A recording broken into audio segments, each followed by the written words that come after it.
to make pancakes from that recipe. This is bad humor. Do not attempt this at home.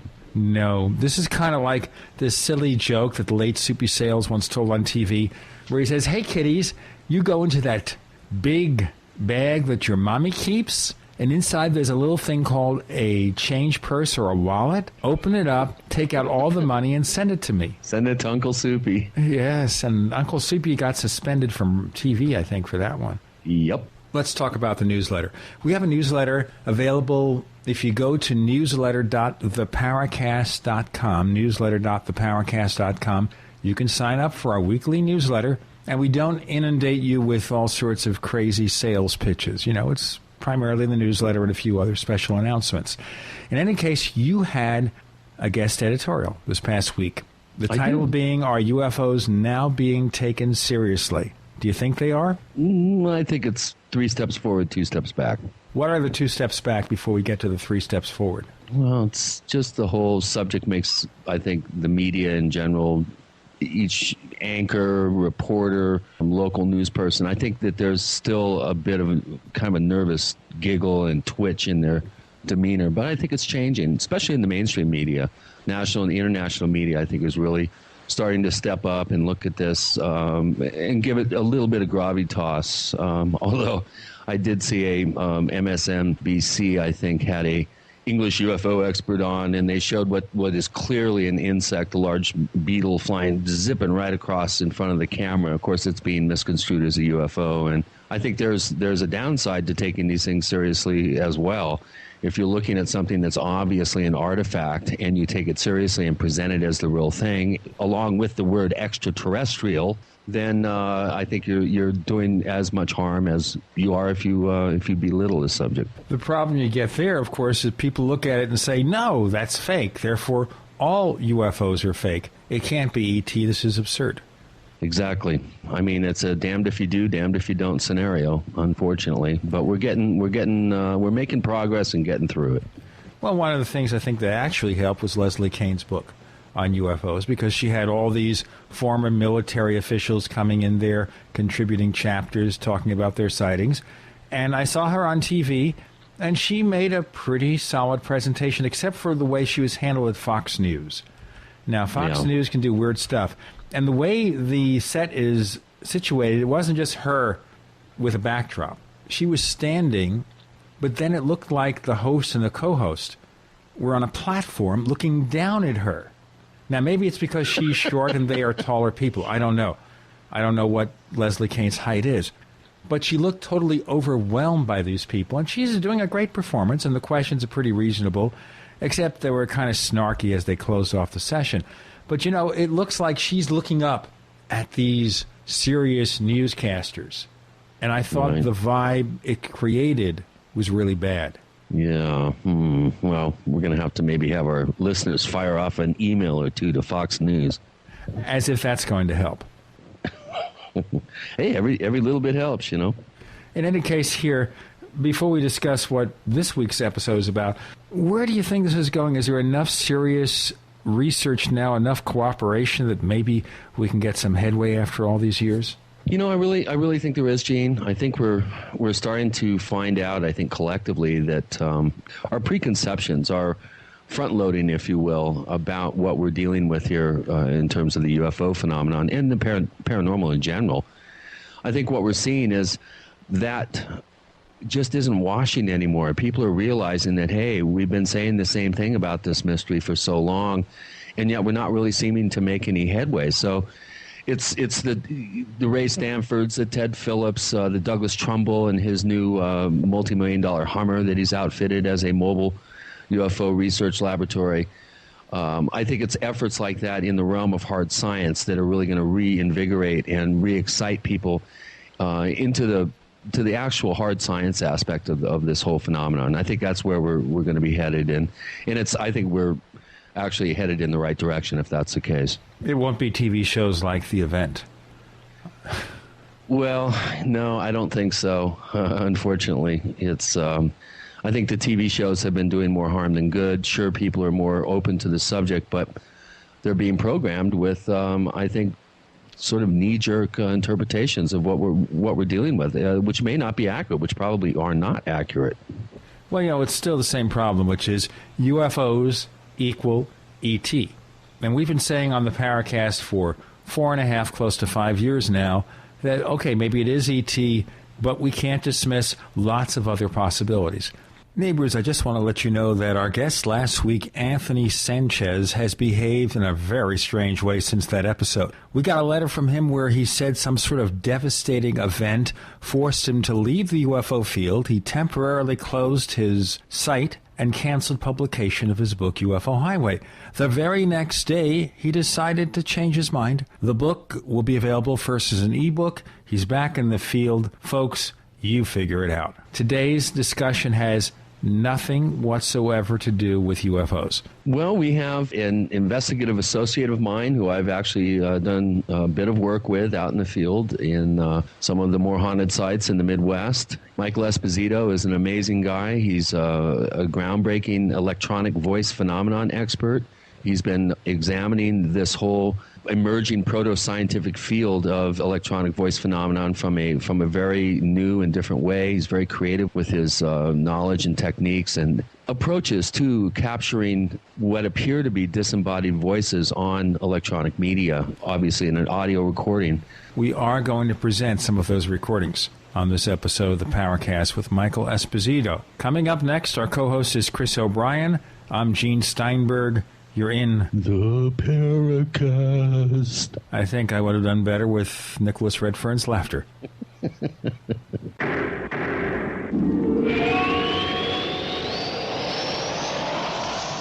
Are you ready to order the official Paracast t-shirt? You asked, we answered. We're now taking orders for the official Paracast t-shirt. It comes in white, 100% cotton. The front of it features the same logo that we have on our community forums. On the back it says, separating signal from noise. To order the official Paracast t-shirt, here's all you have to do. Visit our new online store at store.theparacast.com. One more time, that's store.theparacast.com. You can use a major credit card to place your order for the official Paracast t-shirt. Hey neighbors, we have one more thing to talk about, and that's more merchandise at the official Paracast store. We have hats, we have jackets, we even have a flip video camcorder customized with the Paracast logo at the official Paracast store. It's all now available at the official Paracast store, store.theparacast.com. Good day, Peter Carantinople from Midas Resources. Today is October 15th, 2010. Gold opened this morning at $13.83.90. A 1 ounce gold coin can be purchased for $14.19.74, $709.87 for a half ounce, and $354.93 for a quarter ounce. $14.19.74, $709.87, and $354.93.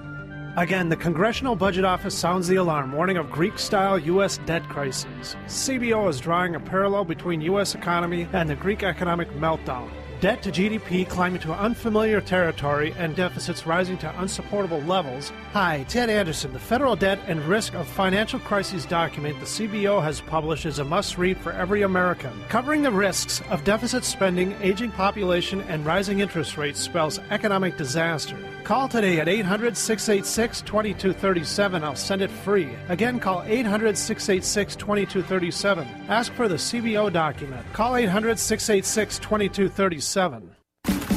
In a coming apart world, you need something to keep it tied together. That something is Atwood Rope, the highest quality rope made in the USA from exotic braids for military, rescue, arborists, boating, tow line, shipyard, or decoration. Quality rope at affordable prices you and your customers can depend on. Find a dealer or shop online at atwoodrope.net. Enter promo code RADIO to receive a free 100 feet of 550 paracord. Atwood Rope, working to keep the world tied together. Go solar for cheap. Want to use solar power but the price is too high? Now you can build your own solar panels for less than $200 at 123cheapsolar.com. Don't laugh. We've sold over 45,000 solar do-it-yourself kits. Watch the step-by-step videos that even non-handyman types can use. We offer a 60-day money-back guarantee. Go to 123cheapsolar.com or call 800-713-0486. 800-713-0486. Reduce your foreign oil dependency when you go green with 123cheapsolar.com.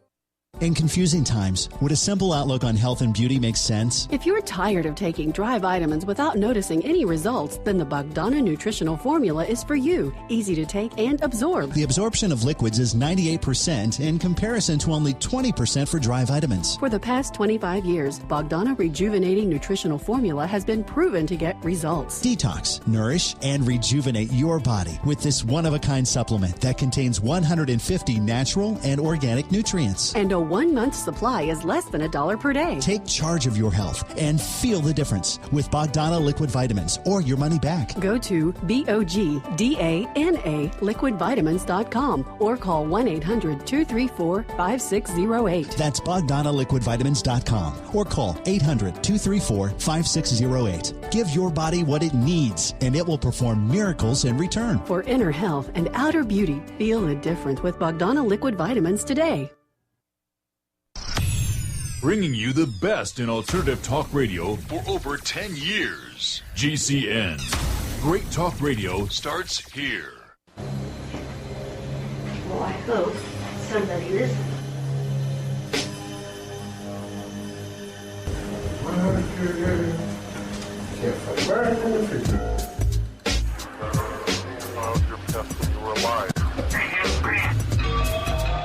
Well, I think that's going to be a top recording on the adult contemporary charts, ladies and gentlemen.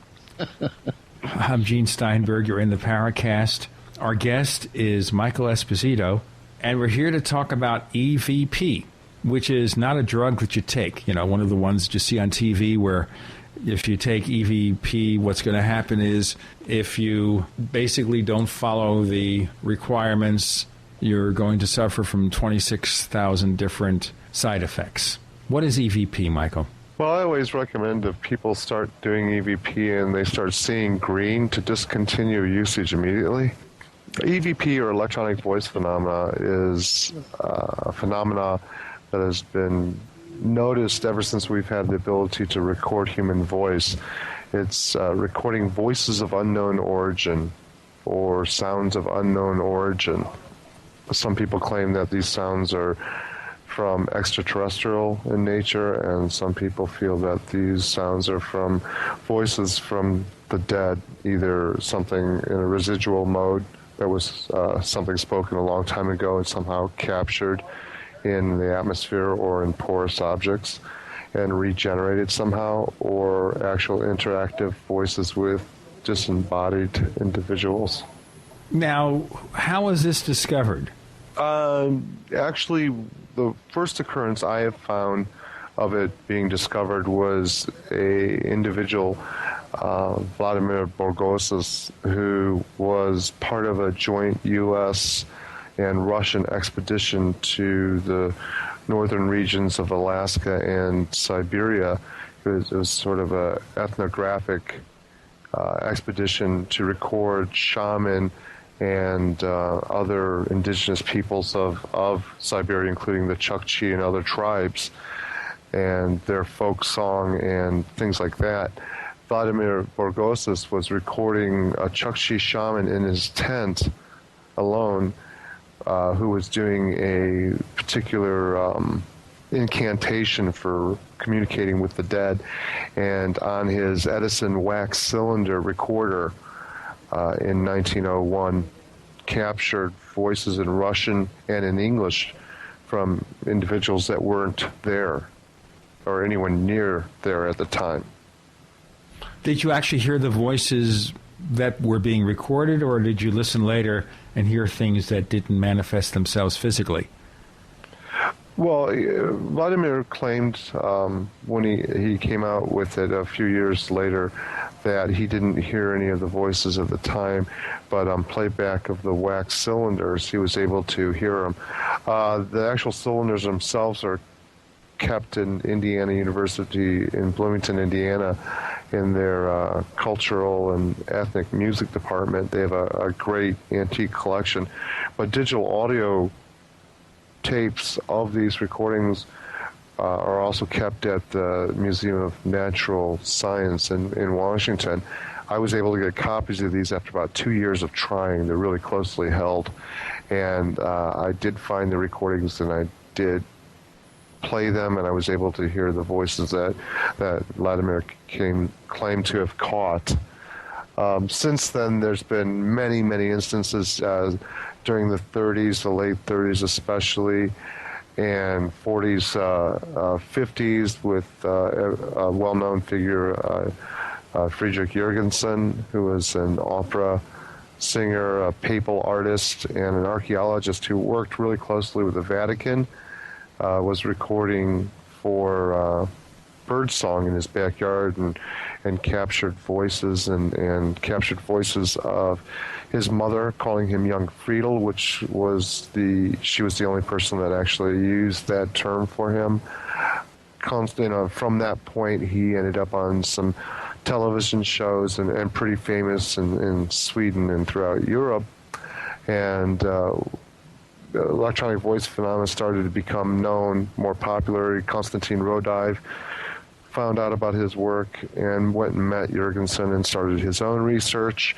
From there, in America, Sarah Eastup had heard of Konstantin Rodive, and Raymond Cass in England had also heard about Konstantin Rodive and communicated with them, and the whole thing just started to blossom from there. Before that, in the 30s, Victor von Schlesy attempted some and was able to capture some voice phenomena. There was an incident where they captured some voices that they thought were German radio transmissions before World War II, and after the war, it was once they cross-referenced the records of military communication, what have you, found that the communications were not theirs.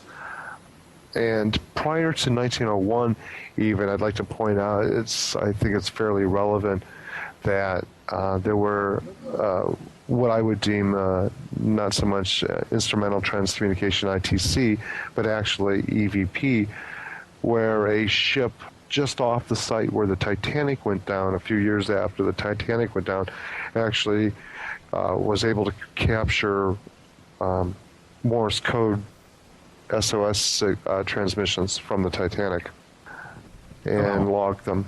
So there's even predating recorded sound. There was instances of the Morse code and other types of signaling, phantom signaling, if you will, were captured. Okay, the sounds that were being recorded, and we'll hear a few samples in a few moments. The sounds that were being recorded, is it like an audible Rorschach test where you could basically think you hear something and maybe fill in the blanks, or are the voices or sounds distinct enough to know what's going on? One of my favorite skeptics, and I'm consider myself a scientist, so I really, really like skeptical inquiry and people who have skeptical viewpoints, because it really keeps my work on my toes and keeps me going in new avenues of approach. Now, as far as pareidolia or audio Rorschach goes, I worked quite a long time with trying to recreate audio Rorschach and also working with speech pathologists. And based on the speech pathology work or the linguistic approach to it, there are many sounds that are created that can only be created by the human voice, that animals and other types of ambient noises can't recreate. Of course, like the glottal stop, for instance, is one of them. And I did quite a bit of research and quite a bit of work on the audio Rorschach, and also try to recreate the audio Rorschach. And quite frankly, rustling leaves sound like rustling leaves, and even within the rustling leaves, I would capture these voices that laid on top of the ambient noise or the environmental noises that would have explained audio Rorschach. I'll tell you what, we'll get into more of that in a moment, Michael. Okay. We have Michael Esposito, and Michael is going to be here to talk for the rest of the show about EVP and what's all about, how the sounds are captured, what they might mean. I'm Gene Steinberg. You're in the Paracast.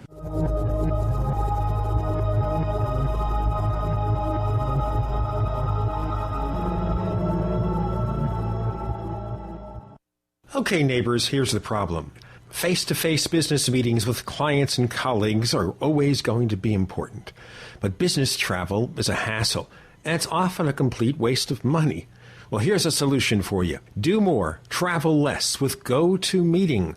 GoToMeeting is an award-winning online meeting service brought to you by Citrix. With just a click, host sales presentations, training sessions, or product demos right from your own desk. Avoid the hassle of traveling and still exceed your sales goals. Plus, GoToMeeting is just $49 a month for unlimited online meetings. Plus, voice over IP and phone conferencing is included. My listeners can try GoToMeeting free for 45 days. For this special offer, visit gotomeeting.com/podcast. Once again, GoToMeeting free for 45 days. Visit gotomeeting.com/podcast. Most people know that drinking pure high alkaline pH water is the most important factor in maintaining high energy and vibrant health. Most experts agree that the water you drink should be at a pH level of 8 or higher. AlkaVision Plasma pH drops combine a unique formula of the most alkaline minerals. Using plasma pH drops is the best way to make your water alkaline to help you get rid of acid and regain your health and energy. Simply put 10 drops in the water you drink to raise the pH to a healthy level. Alkalizing water helps your body rid itself of acidic waste and increases the oxygen content of your body. Disease organisms like bacteria, viruses, and cancer cannot survive in an alkaline high pH environment. Order your bottle of AlkaVision Plasma pH drops now by going directly to alkavision.com. That's ALKA Vision.com. Or call 269-409-1776. 269-409-1776 today. Still worrying? From GMO to organic food in jeopardy, divided by economic turmoil, there is still an answer. With just a little knowledge easily acquired, you will literally see food everywhere. Author Linda Runyon has these skills from having lived this way of life and created the tools so you could too. Wild food is economical, nutritious, freely available, abundant, and free for the taking. It is a skill that takes little time to learn, but stays with you for life. And now, for a limited time, it's all on sale. It's called the Buy Old website sale. Can you guess what's coming? Absolutely everything's on sale across the board, including our already discounted packages. And you know, the holidays are coming up fast. We don't know if we're going to have another sale this year. This was the only one in 2010 so far. We've been lucky to keep our prices the same since 2008, but who knows what the future will bring. So go to ofthefield.com now or call toll-free 1-888-51-EAT-FREE. That's ofthefield.com or call 1-888-51-EAT-FREE and cross food off your to-do list. Hi, this is Alex Jones. Did you know that the global elite are now storing non-hybrid seeds in secret storage vaults near the Arctic Circle? Did you know that in a real meltdown, non-hybrid seeds can become more valuable than silver or gold? It's true, seeds have outperformed even gold and silver before in this country, and it's possible that could even happen again. So our friends at Solutions from Science have put together the perfect mix of non-hybrid seeds. They call it a survival seed bank, and it can produce an endless supply of nutrient-dense food for you and your family. And here's the best part. These seeds have not been genetically modified in any way, and you actually get enough seeds to plant a full-acre crisis garden. So visit them today at survivalseedbank.com. That's survivalseedbank.com, or give them a call at 877-327-0365. That's 877-327-0365. Remember, in a real crisis, non-hybrid seeds are the ultimate barter item. This is Alex Jones for survivalseedbank.com. Tired of searching for great talk radio? Search no more. It's good stuff. We are the GCN Radio Network. Genesis. We want to hear from you. If you have a comment or question about the Paracast, send it to news@theparacast.com. That's news@theparacast.com. And don't forget to visit our famous Paracast community forums at forum.theparacast.com. Get in on all the action at forum.theparacast.com. Chris O'Brien joins me as co-host this week. I'm Gene Steinberg. You're in the Paracast. Michael Esposito is our guest. We're looking into electronic voice phenomenon, EVP, trying to figure out what it's all about. Does it mean that we're actually hearing something from beyond, something from out there? Who knows? Now, Michael, is this something that you can just capture anywhere just by sticking a mic into a place where there's silence otherwise? Yeah, actually, I've recorded with countless different types of tools and countless recording devices, everything from baby monitors to germanium crystal wire microphones, literally you name it, and different types of methods, holding the recorder, setting the recorder down, walking with the recorder, what have you. I found holding the recorder seems to take the person's electromagnetic energy that we all have and actually acts as an amplifier to the recording. I think one of the main points to bring out about recordings and something, I do a lot of research and develop a lot of theories on the work and call them postulates because obviously they're improved. But one of the postulates I've been working on recently has a lot to do with microsound theory and the origins of the vocoder and compression of sound. I think one of the reasons we're able to capture electronic voice phenomena is that electronic voice phenomena is broken into nanoseconds of what we call microsound, little just fragments of duration. And unlike the classical idea of frequency duration, where the shorter the duration, the higher the frequency, I think more in the quantum physics end of it in microsound theory, where they draw a distinct relationship between duration and frequency, showing that frequency is independent of duration, and you can actually have very short durations of sound that are in lower registers, lower frequencies. Our eardrums aren't able to pick them up. I'll tell you what, can we maybe define this a bit better? Not everybody Sure. out there is an audio engineer, has done commercial, post-production, et cetera, et cetera. So let's kind of take it from A, B, C, D. What does all this mean?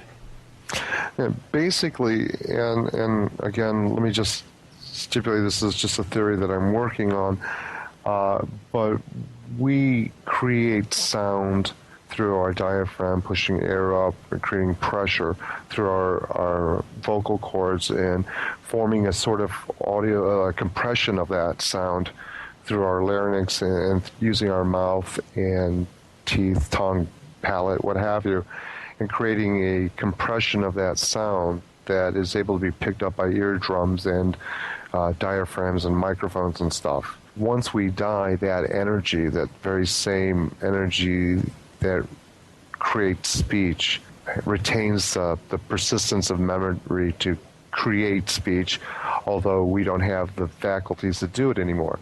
So basically what we do is we use the ambient energy, the atmospheric molecules, and create nanoseconds or very small fragments of sound that can't normally be picked up by our eardrums. Now, the neat thing about it is, even if you're looking at electromagnetic recorders, diaphragms and microphones, or even more so and more actively in digital recorders, one of the common components you have is the ability to compress sound. Now, in the vocoder, the way the vocoder worked was it split up the sound, ran it alongside of electromagnetic noise, ran backwards, and then on the capturing end recompressed it back into an audible voice, if you will, even though it sounded a little more mechanical. Now, I believe what's happening is that these persistence of memory, these attempts at communication or residual EVP, are able to be picked up by our recording devices because it's recompressing back into a format that our eardrums can hear upon playback, in a compressed format from its microsound state.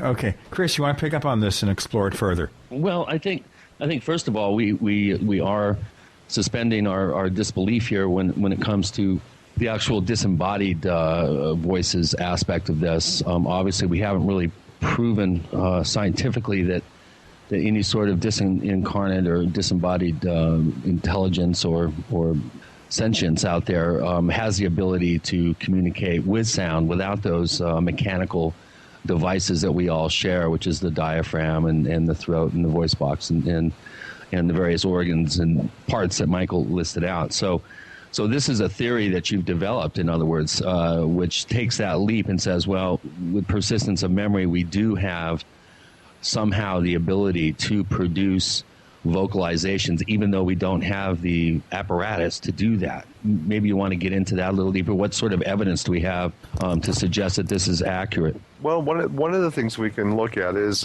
we need to look at what we're made of. And basically, we're pretty much energy and chemistry. We're chemicals and we're electricity. The parts of us that make up our personality, our likes, our dislikes, our ability to function as far as knowing how to move and to speak and things we remember, all of our memory, everything is all contained within the electrical or the synaptic discharge in our bodies. Now, in Kirlian photography or phantom limb theory, it's been shown to some critical acclaim, of course, that we lose an arm, we lose a finger, that if there's a Kirlian photograph taken of it or an oral photograph taken of it, we can see the outline of where that electric pulse still remains, and the pain that some of us feel, or we feel like we still have that hand or that finger and it still hurts. And phantom limb theory is the whole concept that we have a persistence of a continuity or a memory of continuance of this electrical field that remains around us. Once we die, that persistence of memory or that electricity, if it's like Einstein says, an energy can never be destroyed, then it remains in some state, either in a relaxed state or an inert state or in a kinetic state, an active state.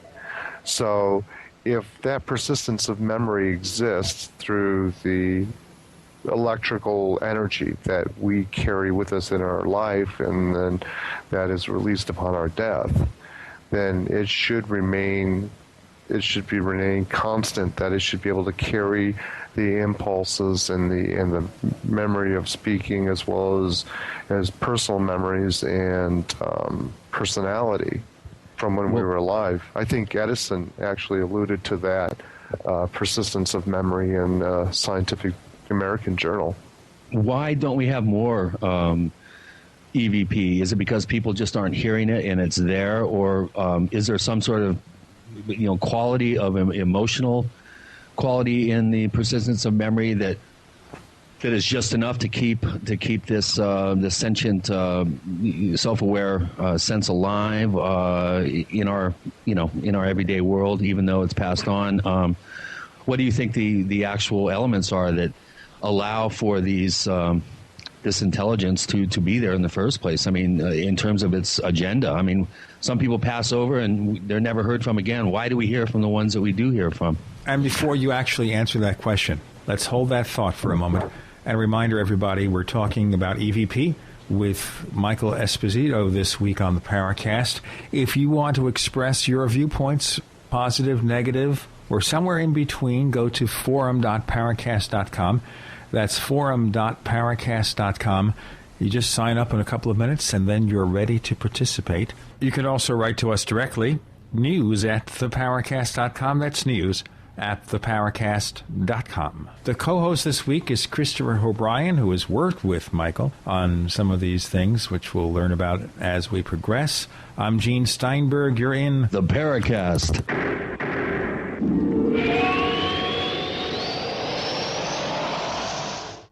Hey neighbors, ever thought about creating a website? With HostGator, you can create your own website with your very own .com domain name. HostGator has a free site builder and thousands of design templates to create your website today. Whether you want to create a blog, a photo gallery, a family page, or a website for your business, HostGator has the right plan for you, starting at less than $5 a month for ultra-reliable website hosting with 99.9% uptime and true 24/7 live support available by phone, chat, or email, and based right here in the U.S. Don't be left without a website. It's more affordable and easier than you think. Sign up at technightowl.com/gator, that's Gator, to get the lowest possible price. at HostGator. That's technightowl.com/gator to get a special deal on all their web hosting services. 9 years, thousands of clients worldwide, amazing results. And here's more proof of the effectiveness of how Heart and Body Extract supports good circulation and healthy arterial flow. My name is Crystal. I'm a 45-year-old and live in Houston, Texas.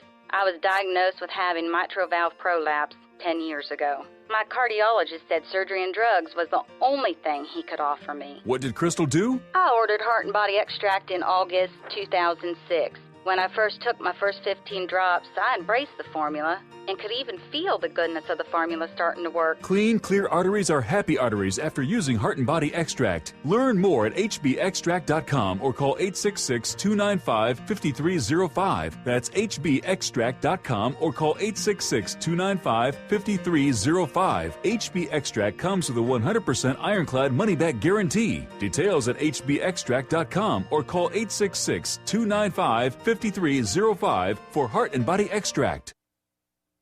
The food storage industry leader has done it again. Introducing FDG Clubs and Survival Bucks from the Freeze Dry Guy. For over 39 years, the Freeze Dry Guy has served various government agencies and the private sector with the finest in storable foods and emergency rations. If you've wanted to build emergency food supplies but couldn't afford it, now you can. Go to freezedryguy.com, click on products, and look for the Freeze Dry Guy Clubs to pay as you go. Now you can build food storage without going into debt. Choose from a payment range of $95 to $450 per month. Our clubs work with everyone's budget. Plus, when you join Freeze Dry Guy Clubs, you'll get additional rewards. For example, this month, get 10% back in Survival Bucks on all purchases in the Freeze Dry Guy product line, plus free shipping within the lower 48 states on any order amount. Hurry, go to freezedryguy.com or call 866-404-3663. That's freezedryguy.com or call 866-404-3663. The Freeze Dry Guy, the best you can buy. Take a minute and hear what I'm about to tell you. You might have heard about Life Change Tea on a radio commercial or a TV commercial, and you did what many people do. You tuned out. I understand. Now the facts. When health fails, you will do just about anything for better health. So why wait? Read our testimonies of better health by drinking Life Change Tea at getthetea.com. And how much does missing work cost you when you're sick? Get ahead of the sick curve. Get the tea. Here's how to order. Log on to getthetea.com. That's getthetea.com. Or you can call one of our friendly operators. 928-308-0408. That's 928-308-0408. Our tea tastes great and will help you with your health. And you can even lose weight. So again, try us out at getthetea.com. The GCN Radio Network, providing the world with hard-hitting talk radio. You guys are awesome. I love the station. I really do. GCN. This is Philip Rogno. You're listening to Paracast, one of the most informative shows out there. So listen closely. Michael Esposito is here to talk about EVP. And a few sound effects, and later on we'll actually have some of his recordings to present. That way you can analyze what you hear and see what you think about them. The co-host is Chris O'Brien. I'm Gene Steinberg. You're in the Paracast. And prior to our station break, a very detailed question was asked of Michael from Chris O'Brien. Michael, how about the answer? Actually, a very good question, and I have a couple ideas about that. One of them is obviously noise pollution. If we're working with nanoseconds of material, very fragmented, detailed, very short in duration, fragments of sound that are traveling in sort of groups, then things like noise pollution is one of the things that we're experiencing that we've not had to deal with before. A long time ago, I used to hear stories about voices from the wood or people hearing, voices on the mound or what have you. And you don't hear so much about that anymore, but we have things like cell phone towers and microwave transmissions that are running rampant, obvious noise pollutions like construction and automobile traffic. But even noise pollution that you wouldn't normally think of, because obviously even light emits frequency or waveform that it becomes a type of noise pollution like fluorescent lighting, or TVs or computer screens or cell phones. So we tune all that out normally is what you're, I think, getting at here. I think, there's two factors. One, we tune everything out, and our observation has become practically nothing anymore. And the other thing, of course, is that it also causes a lot of friction within the environment for the entities to be able to freely use the atmospheric particles to manipulate them they're fighting against a whole lot. You know what I'm saying? Michael, before we go on, you're assuming here that external entities are creating these sounds, right? Well, based on that assumption, okay. Obviously, there's also an idea based on the assumption that it's residual sound, and that works a lot with echo, pre-echo, and absorption of sound frequency into porous materials, which we can get into in a minute. Let's look about the equipment also that you use to capture this. Now, the early tests, the early experiments with this discovery or whatever it was, used the Edison wax cylinder, which is not very high in terms of audio fidelity. No, absolutely not. And I don't even think the fidelity is the main part. I mean, my research lately, I'm starting to come to the conclusion that it's really all about the audio compression. And the one thing that even the Edison wax cylinder recorder had was a means of compression, of sound compression. Basically anything with a diaphragm and a magnet is a lot of people buy a digital recorder and think they've got a digital recording device when they really don't. They have an analog recording device with a digital compression on the flash drive memory chip that uses to save the recording. I mean, there is a microphone. Well, actually, here, let's clarify this. What is analog is the playback. So the source of the material may be captured digitally, okay, but from the recording end to the playback end, there's a lot of analog going on.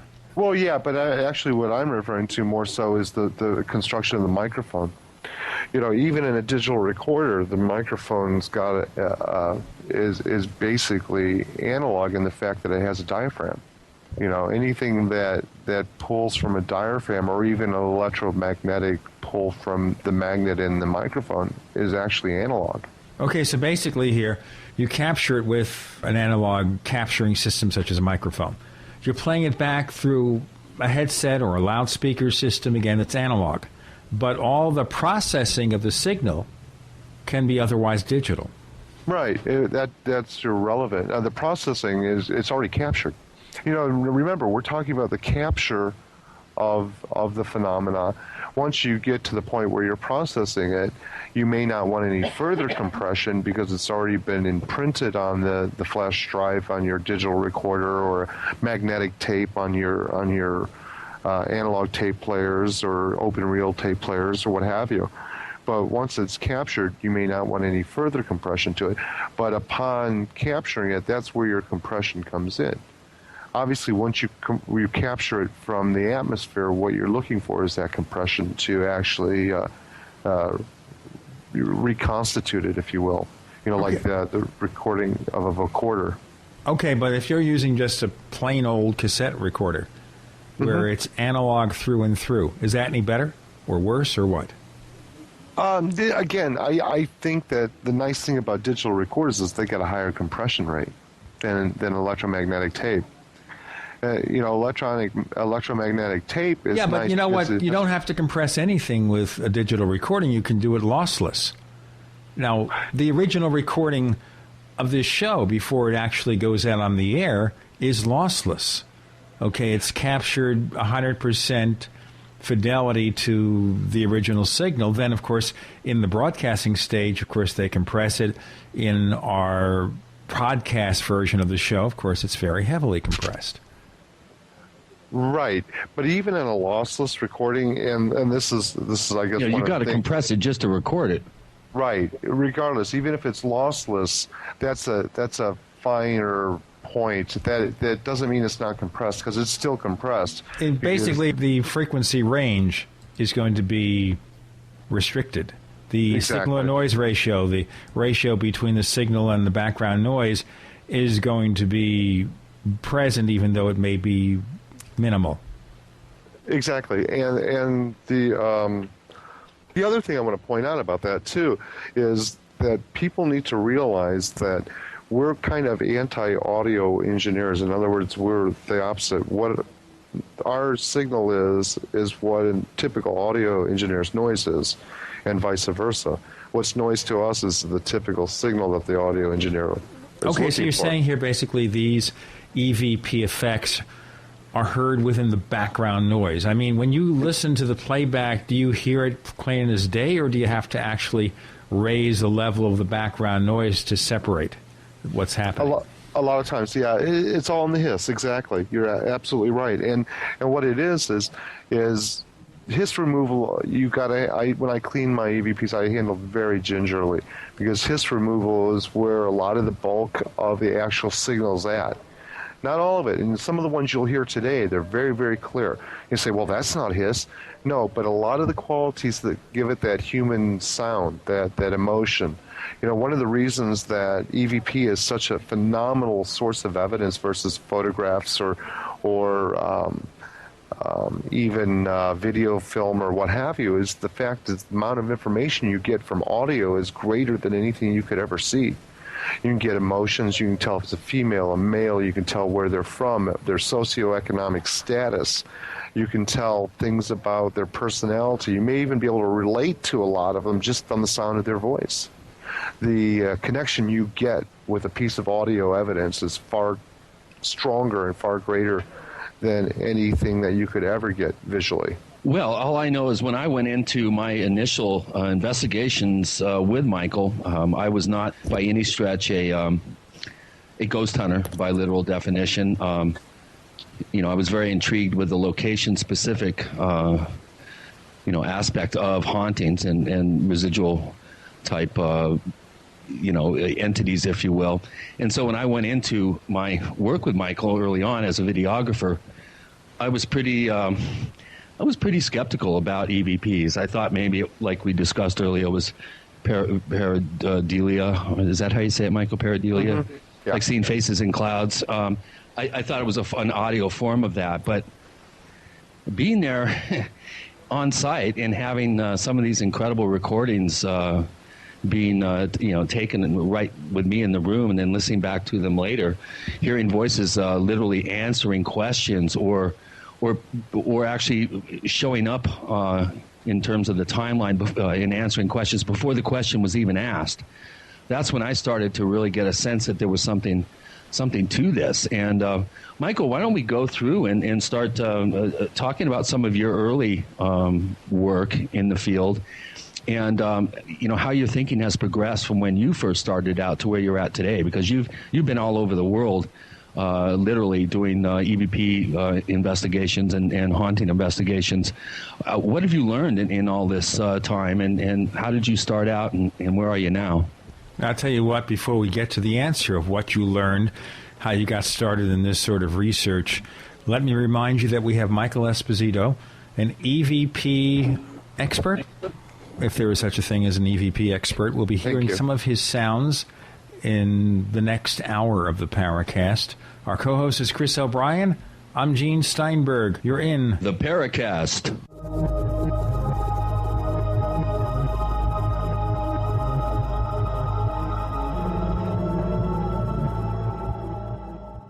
Hi, this is Ted Anderson. If you own an Apple iPhone and love to listen to your favorite programs on GCN, I've got good news for you. I'm proud to announce that GCN has a brand new iPhone app available for our dedicated listeners at GCNlive.com. Listen to your favorite hard-hitting GCN programs live or on demand right on your iPhone. And the best part? The GCN iPhone app can be yours absolutely free. Download the iPhone app today by clicking on the banner at GCNlive.com. Again, that's GCNlive.com. Hi, this is Ted Anderson. Have you ever wondered why banks, stockbrokers, investment advisors won't talk about gold IRAs? They've been available since 1986, yet the financial industry won't recognize the value of gold for your retirement. Gold has outperformed paper investments, yet no word about IRAs. If you would like to have gold for your retirement, call 800-686-2237. Don't get left behind by rising inflation and low returns. Call 800-686-2237. Secure your future and call 1-800-686-2237.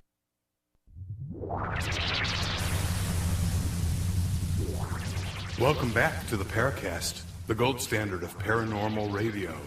And now, here's Gene Steinberg.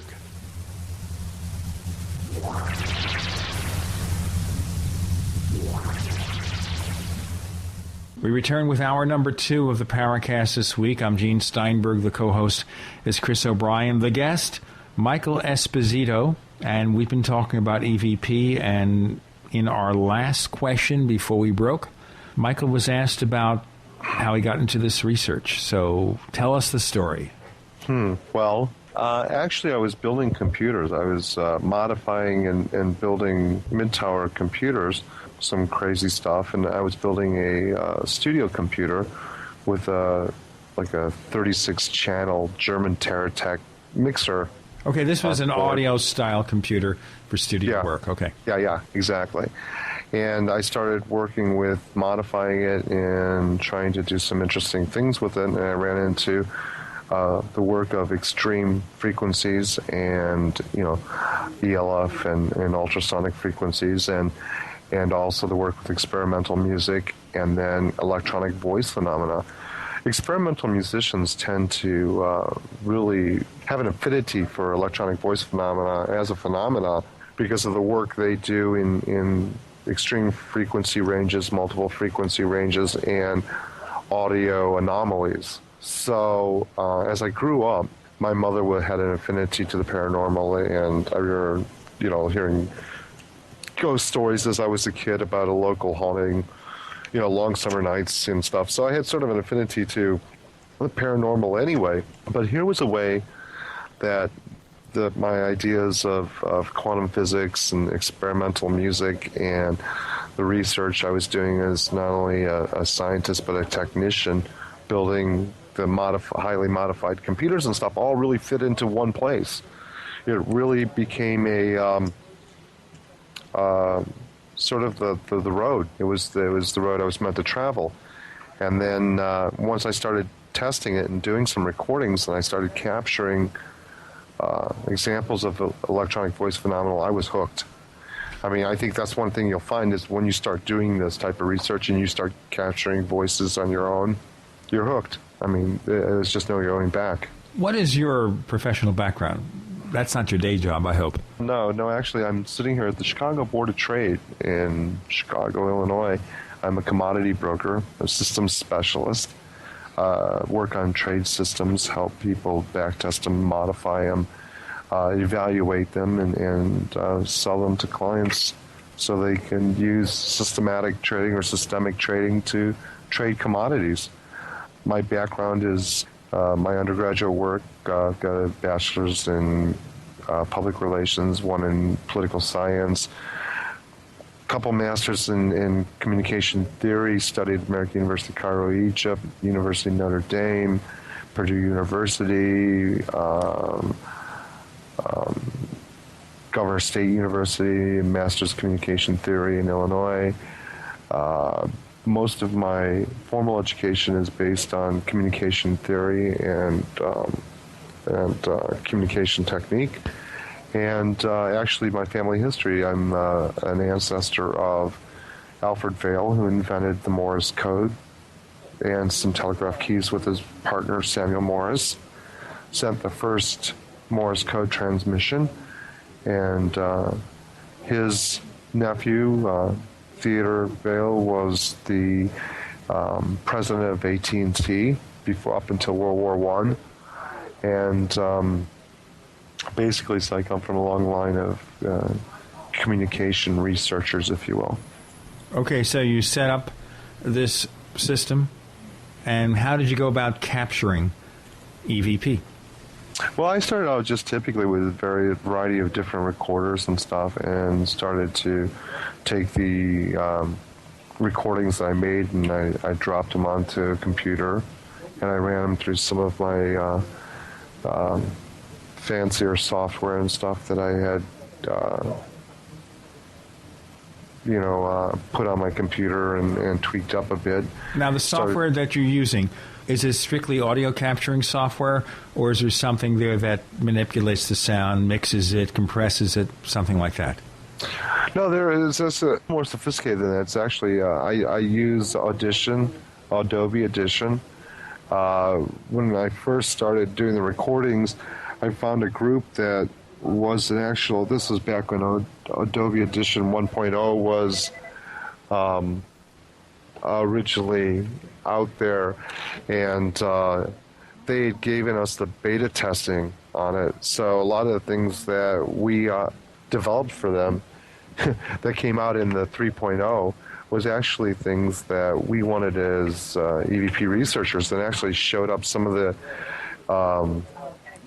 actual scientific filters as far as removing subsonic bass and different things like that we wanted as, I guess, if you will, audioscopic researchers, ended up on the Adobe Audition. So maybe we can assume the programmers at Adobe are possibly paranormal aficionados?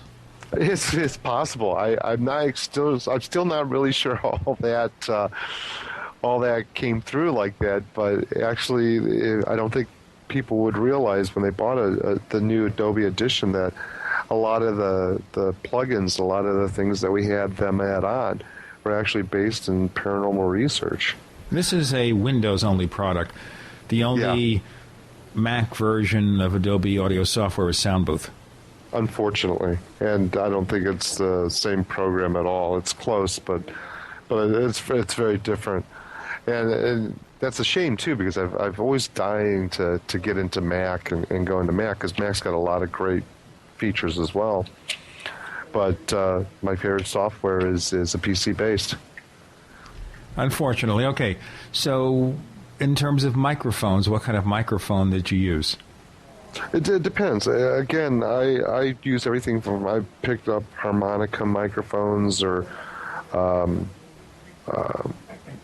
professional microphones, wire microphones with germanium crystals. I've built contact microphones of my own based on piezoelectric discs. You know, go to Radio Shack and get a piezoelectric pick up and then break apart the plastic and pull the disc out of it and then wire it up to eighth-inch jack, or a quarter-inch jack. Some simple microphones, baby monitors, cell phones, anything that I could get to capture signal. I've tried. Okay, now where did you put the mics or the capturing equipment? Did you go to a specific place? Did you maybe go to a place where there's a lot of electromagnetic radiation, like near a cell tower? I've tried the experiments using things like cell towers and other types of high tension wires. High tension wires, the real big ones are real interesting places to explore. I try and hold onto my equipment again to connect with my personal electromagnetic aura, if you will. I think that we're kind of human batteries. It's a lot like sticking nails and wires into oranges and lemons. You can create electrical charges from that. I think that we also have the ability to act as a magnetic booster, electromagnetic booster ourselves, just from the fact that we have so much electricity that makes us up. Especially the heart. The heart, the brain, and the hair with the static electricity. I've done a lot of research and work on the tribal electric scales and static research, static electricity research. One of the reasons being is ahead of an electromagnetic storm, a thunderstorm, if you will, lightning storm. You always saw in Hollywood and stuff where all of a sudden oral and visual manifestations started really happening. Everyone thought it was because of the energy that was being generated from the electromagnetic storm, the lightning storm. But the fact of the matter is, ahead of a lightning storm, what happens is the air ionizes. Like if you took and bought an ionizer at a Sharper's Image and set it up in a room, it removes the additional positive and negative particles to the atmospheric, or rather ions to the atmospheric particle. Before the show is ionized. Exactly. Michael Esposito, EVP expert. The co-host is Chris O'Brien. I'm Gene Steinberg. You're in the Paracast.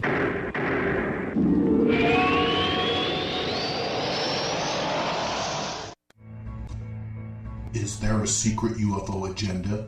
Do strange creatures from the darkest corners of the mind roam the Earth? Is there evidence for mind control, time travel, or devious government conspiracies?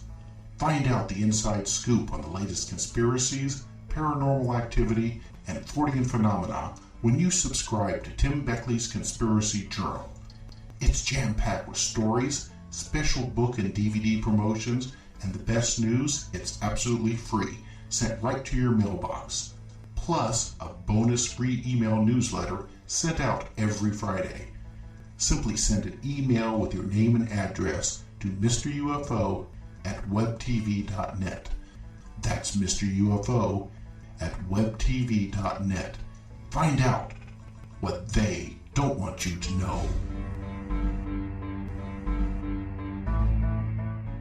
When making important financial decisions, you should always know the facts. That's why Midas Resources is willing to pay you to read the facts. Midas Resources, a team of hand-picked financial specialists with decades of financial experience who are ready to provide you with state-of-the-art, up-to-date financial services. Midas Resources offers a host of services and stands behind their products. In fact, if you call and order their free Midas report, Midas Resources will pay you. This detailed report will provide you with financial history on the safest and most profitable areas to invest in. If you read the report, Midas Resources will send you a free Walking Liberty silver $50. So what are you waiting for? Get the facts and call Midas Resources toll free at 888-292-2709. That's 888-292-2709. And remember, if you read the Midas report, you'll receive a free Walking Liberty silver $50.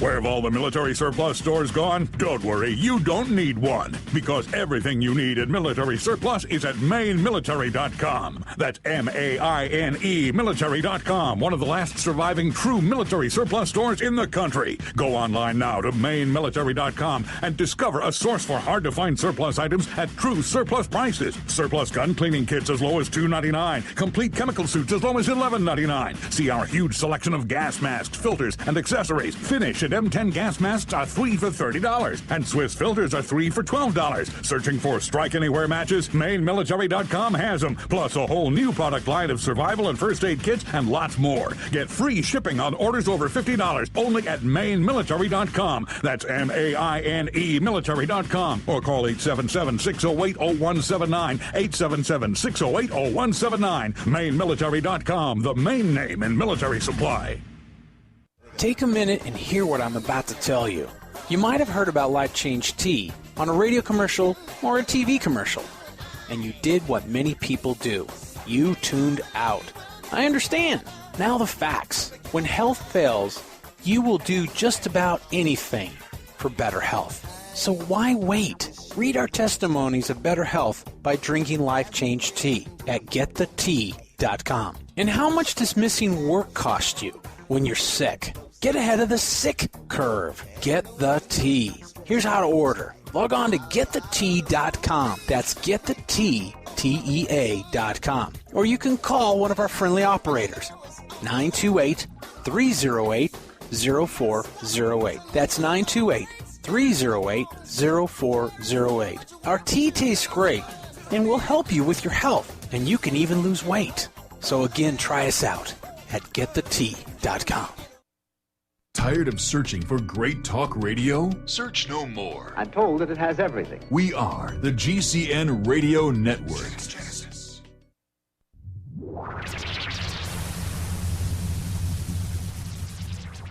We want to hear from you. If you have a comment or question about the Paracast, send it to news@theparacast.com. That's news@theparacast.com. And if you want to catch up on past episodes, we have hundreds of shows for you to download direct from theparacast.com. That's theparacast.com. Or check us out on iTunes.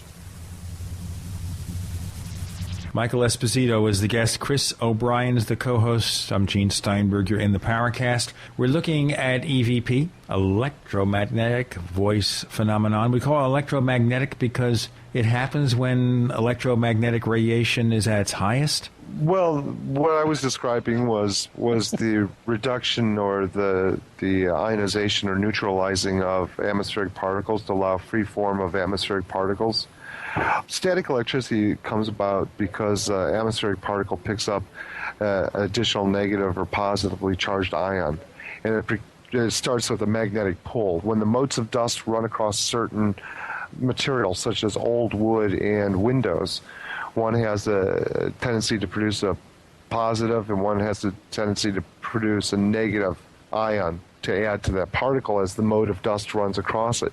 That's what creates static electricity. Now, that static electricity in the air creates a pull against the atmospheric particles, so they don't have the free flow that they normally would in an ionized situation. It's like taking the white and black Scotty dogs and putting them butt to butt. You know, you just can't get them to scoot together. So by ionizing the air, or naturally when it occurs during ahead of a thunderstorm or lightning storm rather, it allows the atmosphere to free flow because they drop that additional negative or positively charged ion, and it allows the more free flow of these atmospheric particles, and the energy with the persistence of memory can more easily manipulate it to create EVP, if you will, or even visual aberrations. So what you're suggesting is ahead of a lightning storm, you have better conditions setting up for possibly ideal EVP recording conditions, correct? Correct, and not for the reasons that are classically thought of, adding more energy to the atmosphere, but actually reducing the magnetic pull in the air.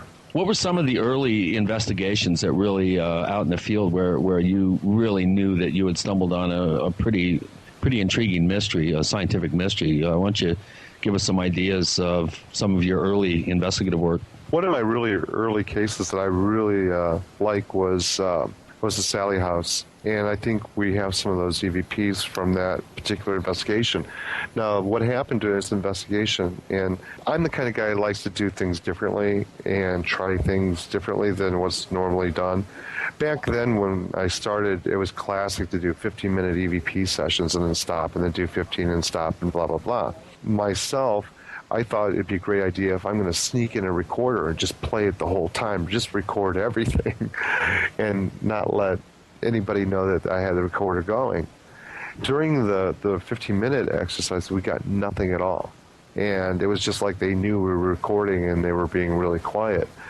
On my recorder, in between the 15-minute exercises, I got tons of stuff, just some incredible Irish females. That's where the blue and the gold came from, was that particular exercise. A lot of crazy voices of people that were definitely not there. You could hear accents and stuff. And it became a real fascination to try new things. My research partner, Heidi Harmon, introduced me to metaphysical aspects of like Tibetan singing bowls to produce tonal sounds to infuse into the room, like using a pink or white noise. Like a sound engineer might pink out a room, we were infusing the atmosphere with things like singing bowls. Okay. Before we go on, what does pink out a room mean? Okay. This is for the audio engineers in the audience. I can answer that. Yeah, Chris, you want to answer that? It's very simple. It's taking the acoustic environment and creating a completely flat frequency response in the room, and you do that by projecting pink noise into the room, and then with a frequency analyzer, you then pull all your levels either down or up to 0, which is flat. Basically floating, like you're recording an orchestra in a large hall. You want to float pink noise in there to absorb the echo and stuff. So when you record it, you get a cleaner sound without getting the sound of the orchestra bouncing off of every wall in the world. And so we know that if we impose or infuse different types of frequencies, either tonal or noise-based frequencies like white noise or brown noise or red noise or pink noise or violet noise, that we can actually have those frequencies hang for some duration of time while we record, even after the noise actually stops. I'll tell you what here, we don't want to get overly technical because people just tune out. Let's say, I didn't tune into this show to become an audio engineer. I just want to learn how it's being done. Okay, so you go to work. Is there a percentage of times where you actually get a hit, get something that sounds useful? Well, in my recordings, and I get a much higher rate than most of the other people that I know or I've worked with. In my recordings, I can get about 20 to 30 EVPs for every 20 minutes. So that's 1 a minute. Wow. Mm-hmm. Yeah, roughly about 1 a minute. Maybe. I don't think I've ever been out on a case with you, and we haven't had so many. You just don't know what to do with them all. Of course, so basically, Chris, you went out there with Michael, and you personally vouched for the fact that some of these things are happening. Oh, absolutely. In fact, one of the most amazing things I've ever actually experienced in a field investigation was when Michael and I and some of the Indiana ghost trackers went up to Al Capone's country house in, I think, Willowbrook, Illinois. And, of course, the first thing that the owner did was he told us, don't go up into the attic, because he had a real bad encounter up there with some sort of energy or force. And so, of course, what does Michael do? The first thing Michael does, as soon as he turned his back, Michael snuck a recorder up there, put it on record, and then zipped back downstairs. Well, we got within 5 minutes of that recorder being put up there, and nobody going up into the room for the next hour and a half, I think 2 hours. Within 5 minutes, we got a recording that sounded like the owner saying the word "wow," and then I forget what the sentence was. We said that isn't that something? Yeah, isn't that something? Wow, isn't that something? And interestingly enough, about 45 minutes later, now of course we didn't know we had that EVP because the recorder was upstairs recording on its own. And we continued, in the building doing our investigation. And at one point, we were all standing there. I was changing tapes and batteries in the video camera. We didn't have any recording device recording, but we all heard an expletive. Now, we're not going to play that one, ladies and gentlemen. No, but I know the FCC. And we all looked at each other, and then Don, the owner, and Michael came down the hall into the room, and we all were excited, and we told him what we had heard. All just stood the hair up on my back of my neck. And he goes, "Wow, wasn't that something?" And at this point I'm filming again, so I got a film of him saying this, and then we went on with the investigation. Well, when we got back into the studio and we were reviewing our recordings, we had this clear as a bell EVP of the owner saying something that we then recorded 45 minutes later, him saying slightly different, but you could tell it's the same person. The inflection is slightly different. We have this evidence that we present in a documentary that we did called Dead Whisper. I'll tell you what, we'll get into more of this in a moment. Michael Esposito, the EVP expert, joins us. It looks like Chris O'Brien, our co-host, has done a lot of this research as well. I'm Gene Steinberg. You're in the Paracast.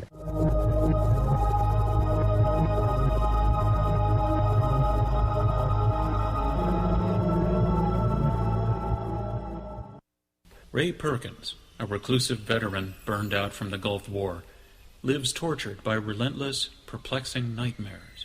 Nightmares of a horrific battle in deep space and of a mysterious woman suffering in agony for her devastated world. A woman not yet born, calling across centuries to him.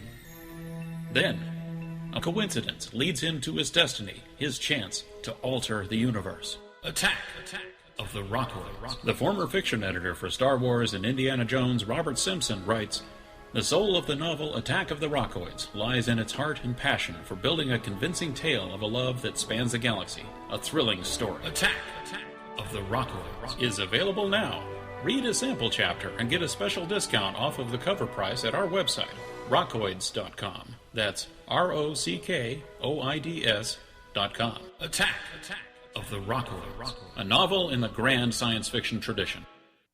Soon we'll be shutting our doors and windows, shutting out fresh air for months. Did you know you're also keeping in allergens, bacteria, and germs that cause colds and flu? What if there was a low-cost way of blanketing your home with clean air? There is. Introducing the AirOasis 3000 Air Purifier. It utilizes new patent-pending nanotechnology, producing a blanket of oxidizers that cleans the air and sanitizes the surfaces. Imagine not spreading the cold or flu bug to everyone around you. AirOasis 3000 Air Purifier purifiers are made in the USA, come with a 3-year warranty, have no filters to replace, no grids to clean, and require no maintenance for 3 years. Try the AirOasis 3000 air purifier risk-free for 30 days. GCN listeners get $100 off when you order at breathebetterair.com or call 806-477-0322. That's 806-477-0322 and get the best air purifier for the best price at breathebetterair.com.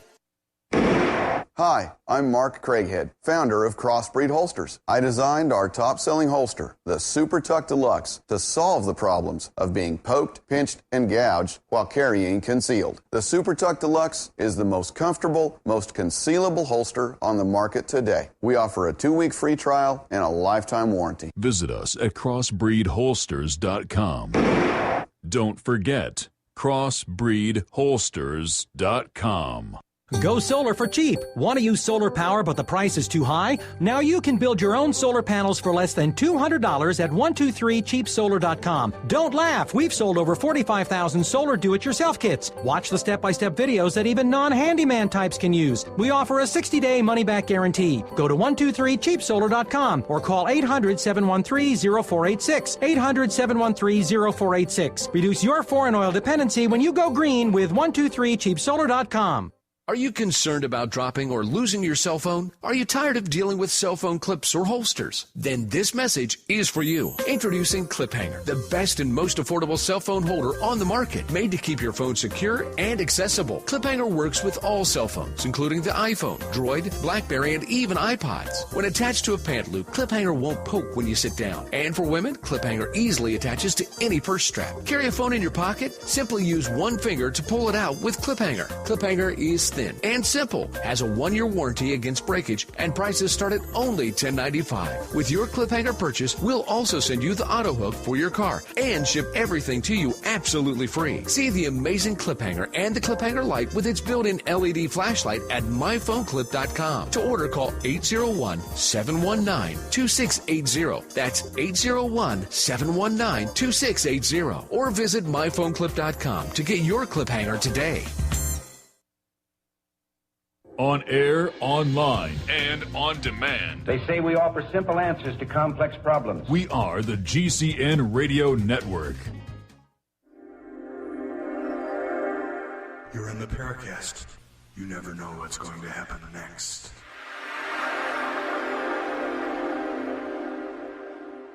We have Michael Esposito. We're talking about EVP, how to capture it, what the results might be. He's getting one every 20 minutes. The co-host is Chris O'Brien. I'm Gene Steinberg. You're in the Paracast. Listen, guys. Okay, you gave me some recordings. Obviously, the ones where the language is a bit frank, we're not going to play those. I'm sorry. I tend to get a lot of those, too. Well, I don't know. Maybe the spirit world, they're kind of profane over there. They don't like being captured. Okay. Well, actually, now, they don't have to suffer the FCC, so. We're not going to do that. That's it, too. You know, they don't have to worry about the FCC. They don't have to worry about the government or any of that interference. They think they're on cable TV. They think they're Showtime. They think they're actually running the TV show True Blood. Okay. Seriously, folks. You tell me what recording we should play, and then we'll discuss it. Well, we were talking about the Sally House, so why don't you do the Blue and the Gold and Maggot? I think there's 2 there from the Sally House. This is number 4A. I'm going to try. Here we go. First, we'll play the Blue and the Gold Could Catch the Light. Here it is. Can't find murder, freaking maggots running around. Can't find murder, freaking maggots running around. The flowers are gold next to the light. The flowers are gold next to the light. Okay, so we hear the maggots one sounded pretty clear. And these are voices that basically nobody was talking. You just had your recording equipment set up, and then you do a little filtering, and there it is? Yeah, actually, with the maggots one, that's a phenomenon that I call borrowed voice phenomena. You can hear my voice. I'm at the investigation. I'd forgotten something downstairs. So I was telling them, oh, guys, look, I'm sorry, I got to go downstairs and get whatever. And the maggot part, you can hear it wind up. It goes, rah, rah, rah. And then you hear, there are maggots all over here, and then you hear, rah, rah, rah. And it sounds like my voice, but you can hear me talking underneath of it. So first thing I can tell you is I didn't say that. And secondly, I can tell you that it's my voice, and it's my voice underneath it. So it's kind of like an audio doppelganger, where I believe the spirits actually use the frequencies that you emit or the researcher emits from speaking and creates communication. It latches onto your voice and remodifies it to try and communicate. And that's a clear example. It's a very good example of it. And we have caught other examples of that as well. Okay, so now we have another serious question to ask here. If it's capturing your voice on a delayed basis, okay, you say something or whatever, and then 40 minutes later you pick it up in the ether, as they say, then it's not a disembodied spirit, is it? Depends. Now, the voice borrowing is actually in real time. It's actually not picking up something I said earlier, but it's actually using my voice now to say something totally different. You know, if you listen to the maggots one, you can hear my voice talk about having to go downstairs and get something underneath it, much lighter. And then the maggots part is real loud, but it's something I never said, ever. Now, with the case with Rick O'Dees, the EVP that you capture is something that was said, but it's the guy's voice, it's the same inflection, but it's a different voice. In other words, the audio inflections of his voice saying, oh, wow, whatever it is he said, but it's not exactly his voice. Now, later on, when we captured it on video, he actually did say it, but it was something he said long after the EVP. So 40 minutes later. Yeah, exactly. So the question is then, in borrowing back from Einstein again, are we looking at time folds, or what is the phenomena that has to deal with? Is there a time fold, or do spirits live in sort of a time fold or a parallel dimension that they actually know what we're going to say or what we have said or what we're thinking even in real time, you know, are connected to that energy, and it actually can transcend time and space as well as into us and into our memories and remembrances. One of the things I always wonder about this, is when you think that maybe you've captured something from a spirit world, maybe a voice of someone who's no longer here. The other crazy solution here, or crazy theory, is that no, actually what you're hearing is something from a parallel universe, that you have people like us. It's like the TV show Fringe. And Fringe has an alternate reality, an alternate universe where everything is similar but different. You know, the same people put into somewhat different situations. So, by the same token, maybe if this stuff is all real, maybe we are hearing not the voice of the dead, we're seeing the image of the dead, we're hearing what's going on in another universe. Well, that's a good question. That's like saying, am I hearing the voice of an American Indian, or am I hearing a voice of someone who lives in the New World? You know, it still is a paranormal phenomena because it is something out of our normal everyday world. You know, if it's an alternate reality or an alternate existence, who lives there? Is it possibly us after we die? We go to live in the alternate, existence or the parallel universe? Or is it just another version of ourselves living in a parallel reality? And maybe the other person, the other version of me, is making more money than I am, so he can send me a loan. You know, I'll call that person and say, hey there, Gene number 2, or maybe I'm Gene number 2, and he's Gene number 67. Gene 67, send me a check. I can send you a check, but you can't spend it there, you know. That's the thing. It's we don't know. You know, and what we're exploring here is the unknown. Do we know that they're voices of the dead? No. Is the assumption that we're making is that they are. From some of the things that we gathered, some of the things we said, we think that somehow in part it may be. It may not be. I mean, the whole thing may be some mad hoax by one entity that runs around giving EVP to everybody in the world because there's some parallel universe. It's the genie in charge of EVP. Exactly. But the one thing we do know is that they were able to set a particle next to itself. So in essence, they created time travel. That was a experiment that was done, 10 months ago? that they actually pulled off, putting an actual particle next to itself. Right, at CERN. Exactly. So if they were able to do that, and that in essence creates time travel, then you have to start questioning what we perceive as the real world anyway. Okay, you just raised a really huge question here, and I'll ask it. Okay, so we have these sounds. Have you submitted these to professional audio engineers, scientists, and say, okay, you tell me, what is this? It's not a hoax. What is it? Yeah, that's the interesting thing. I mean, some engineers from Pi Records in England did a whole series of tests with Konstantin Rodive, and actually put him in a Faraday cage and recorded him, and couldn't come up with answers to what it is. I mean, basically, a lot of times when people send me EVPs and things like that, it's hard to perceive whether or not who was in the room or who was there or what. You really have to take good notes to get real clear perceptions, because some of these come into audible frequency ranges once you download them, but you don't hear them at the time, which is an interesting phenomenon. I mean, basically, the more we research, the more we discover, the more questions we have, the less we know. And that's one of the dynamics of this research, and what keeps it really alive, pardon the pun, is that there's always something new happening. Yeah, there's always something new in the land of the dead. But yeah, it just leads to more questions and stuff, some very valid questions and some very poignant questions that keeps us hopping. Why don't you describe one of the other sets of EVPs? We heard the blue and the gold could catch the light, and the maggot one.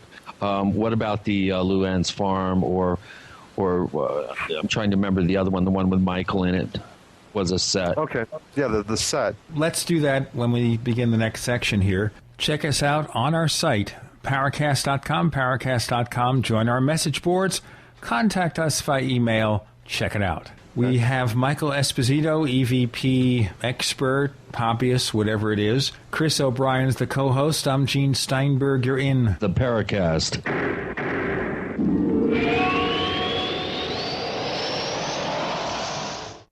Are you ready to order the official Paracast t-shirt? You asked, we answered. We're now taking orders for the official Paracast t-shirt. It comes in white, 100% cotton. The front of it features the same logo that we have on our community forums. On the back it says, separating signal from noise. To order the official Paracast t-shirt, here's all you have to do. Visit our new online store at store.theparacast.com. One more time, that's store.theparacast.com. You can use a major credit card to place your order for the official Paracast t-shirt. Hey neighbors, we have one more thing to talk about, and that's more merchandise at the official Paracast store. We have hats, we have jackets, we even have a flip video camcorder customized with the Paracast logo at the official Paracast store. It's all now available at the official Paracast store, store.theparacast.com.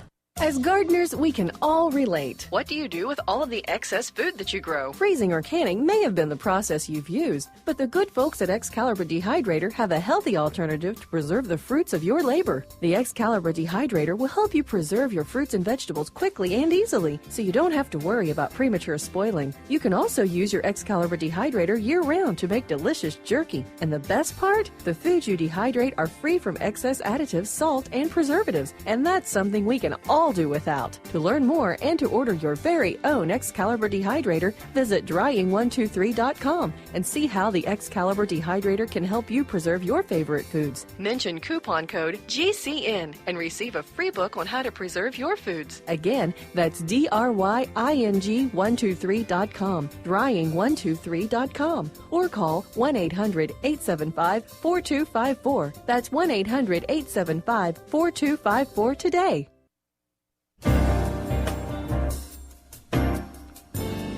You're listening to America Now on the Genesis Communications Network. Join us each Saturday evening at 7 Pacific, 10 Eastern for 4 hours of refreshing yet provocative discussion. You can also join us online anytime at americanow.com. That's AMERIKANOW.com. America Now, a voice of hope for a troubled world. You're listening to America Now on the Genesis Communications Network. Please join us next Saturday when our very special guest will be Dr. Dan Junker. You can also join us online anytime at americanow.com. That's AMERIKANOW.com. America Now, a voice of hope for a troubled world. We all know that Berkey Water Purification Systems are the most trusted name in water filtration. As an authorized Berkey dealer for over 5 years and serving thousands of satisfied customers, the Berkey Guy offers amazing specials for Berkey Water Filtration Systems. The Berkey Light Systems include a set of self-sterilizing and recleanable black purification elements that purify water by removing chlorine, pathogenic bacteria, cysts, and parasites to non-detectable levels and remove harmful chemicals such as herbicides and pesticides. Order the Berkey Light System today, complete with 2 black Berkey elements for only $209, and the Berkey Guy will include 3 sport Berkey water bottles and ship everything to you free of charge. That's right, 3 sport Berkey water bottles and free shipping. An $87 value, yours free. Call the Berkey Guy at 1-877-886-3653. That's 1-877-886-3653. Or order online at goberkey.com. That's goberkey.com today. How do you spell hard-hitting talk radio? GCN. The Genesis Communications Radio Network. This is Philip Rogno. You're listening to Paracast, one of the most informative shows out there. So listen closely. We return to the Paracast. Michael Esposito is here to talk about his studies into EVP, and we're about to hear some more sounds, which I'll introduce in a moment. The co-host is Chris O'Brien. I'm Gene Steinberg. You're still in the Paracast. Okay, frame this here. We heard 2 earlier in the episode. What are we going to hear next? This was a set. My sister actually was having a lot of problems with her son, who was reaching that age, but it was getting nearly uncontrollable. He was heavy mood swings, punching holes in walls, just incredibly out there bad behavior. And she had just bought the house not too long ago, and it happened to be across the street from a cemetery. Go figure. And so my research partner, Heidi, and I went to record there. When we got in there, one of the questions I asked was, what do you want? And the voices came out. The first one was a male, and the male voice was to kill Michael. And then there was a pause, and it said, just kidding. And then a female chimed in after another short pause and said, he's sorry. So there was this whole conversation going on about the question I asked. This whole conversation going on about me. It was pretty phenomenal. Okay, let's hear those 3 sections right now.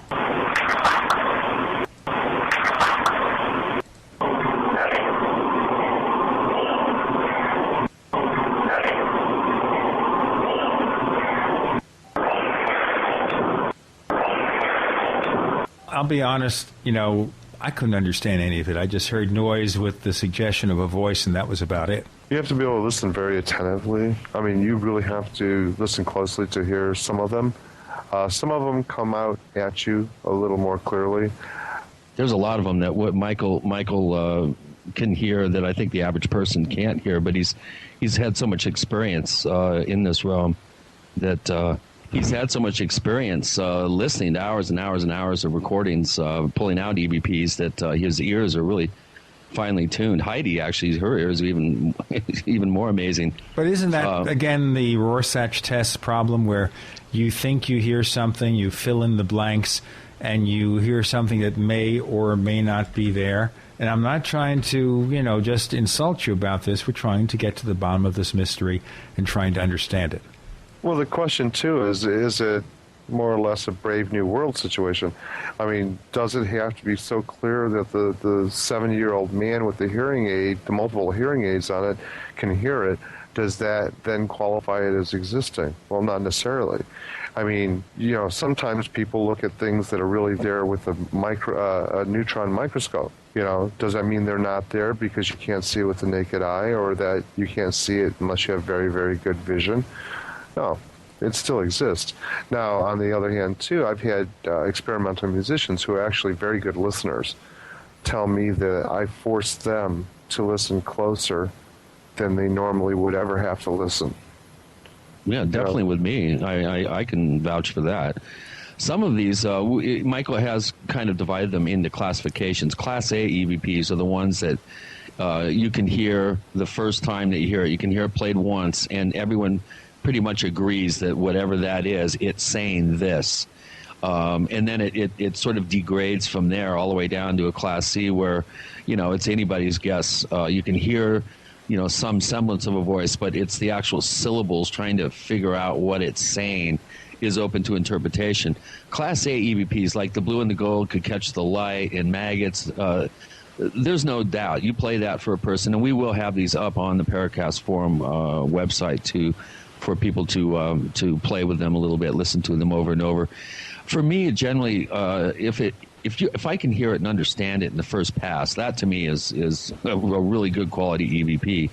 If I have to listen to it a couple of 3 times to pick up what it says, then it's not as impressive to me. And I think a lot of EVPs that you see on television shows aren't real good Class A EVPs, so that I think that's sort of painted a picture in the mind of the public to some degree that EVP is very subjective, and I think a good deal of it is. But Michael, do you want to chime in on this? I mean, you've been able to pull some out that I couldn't possibly hear, and yet I see other people that listen to it and they can pick up what you're picking up. Where does the subjective and objective area sort of separate? Well, one of the things you have to realize is that our normal hearing of a normal, young, healthy individual is somewhere between 17 to 20 hertz to 20 kilohertz. And doesn't mean that we're not experiencing frequencies that are happening above and below that. I mean, Raymond Cass, who was an EVP researcher in the 50s from England, was actually his job. What he did was he built and provided people with hearing aids. I mean, that's what he did for a living. So listening and hearing is a very big part of this whole phenomena. Is there a cutoff point? Well, no, not necessarily. I mean, believe it or not, when you play something on the radio that you think people can't hear on the radio, there'll be quite a few people who actually can hear it on the radio, just because it may be difficult for you to hear. Now, with the set of 3, the first one is a little bit weaker, but the second one and the third one, the female, are a little stronger, a little more clear. And basically it's the spirit, I believe, it's spirit's ability to how effectively they can manipulate energy and how much strength they can put behind it. Because one of the postulates that I've developed over the years was based on sonic boom. Microburst theory is basically when something is traveling faster than the speed of sound, it creates a sonic boom. In other words, the atmosphere in the front of it cuts up and smacks behind it because it's traveling faster than the atmospheric particles of the wave. And that's what creates a sonic boom. Now, on a micro level or a microburst, a good example of it is cracking of a whip. The tip of the whip will create a snap because the tip of the whip is traveling faster than the speed of sound, and that's how you get the crack of the whip, because it creates what they call a microburst. Now, in a lot of the recordings of EVP that we've captured, just before a very clear, a very good EVP, you hear kind of a whip sound or a snap or a pop. Unexplainable. It's not been there. And the idea that I've been developing is that the spirit has been able to manipulate the energy of the atmospheric particles, that the actual molecules themselves are traveling faster than the speed of sound in this microcosmic world, and actually create what they call microbursts. And that's what we pick up just before a good EVP, a really clear EVP. Not every time, of course, but in many times we do. Yeah, you hadn't told me that one yet, Michael. I like that. And it has some, I think, potential in terms of explaining. So you do hear, it sounds like static discharges occasionally before EVPs, crackle sound. Why don't you set up another set of EVPs here? I think we have a few more. How about the next set? Let's do this before we do the break for taking us to the third hour of the show. So set up this next group of recordings. Okay, these are the recordings from Luann's farm. Luann, she had a farm that used to be a Potawatomi village, and during the Trail of Blood, they moved all the Potawatomis out and moved them over to Kansas. So they literally walked them from northwest Indiana to pretty much where Atchison, Kansas is, believe it or not, or Fort Knox, right around that area. Many of them died. Well, at this village, a group of the warriors, the hunters, were out hunting and weren't there when their village got caught. So they went to try and rescue them, and they gotten some of their village people, and they were able to come back to the village. They rescued them, basically. And Indiana sent in the army, and there was a small house right where the barn sat with an old lady and a white boy that lived there. And the soldiers thought it'd be quick work to take care of the Potawatomi Indians, but they put up a fierce battle and actually set the little cabin on fire and burnt the lady and the child alive in the cabin where the barn sits. And the Indians were all killed, and there sits her property, so to speak. I'll tell you what, neighbors, we're out of time for this session, but we will get into all of this. Yeah. We will play those recordings at the beginning of the next hour, because for those listening to the live broadcast of the show, this week's episode of the Paracast, there'll be a news break, and then we'll get into the final hour. We have Michael Esposito, EVP expert. Chris O'Brien's the co-host. I'm Gene Steinberg. You're in the Paracast.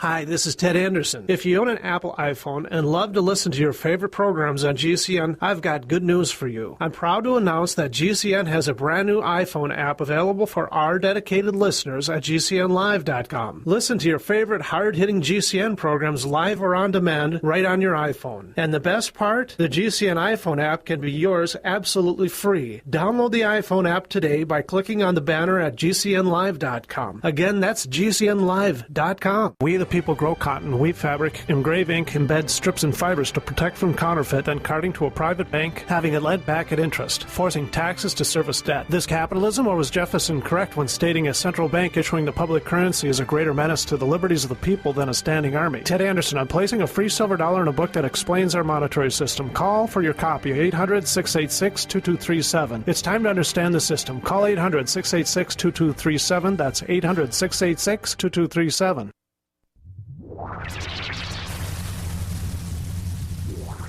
Welcome back to the Paracast, the gold standard of paranormal radio. And now, here's Gene Steinberg.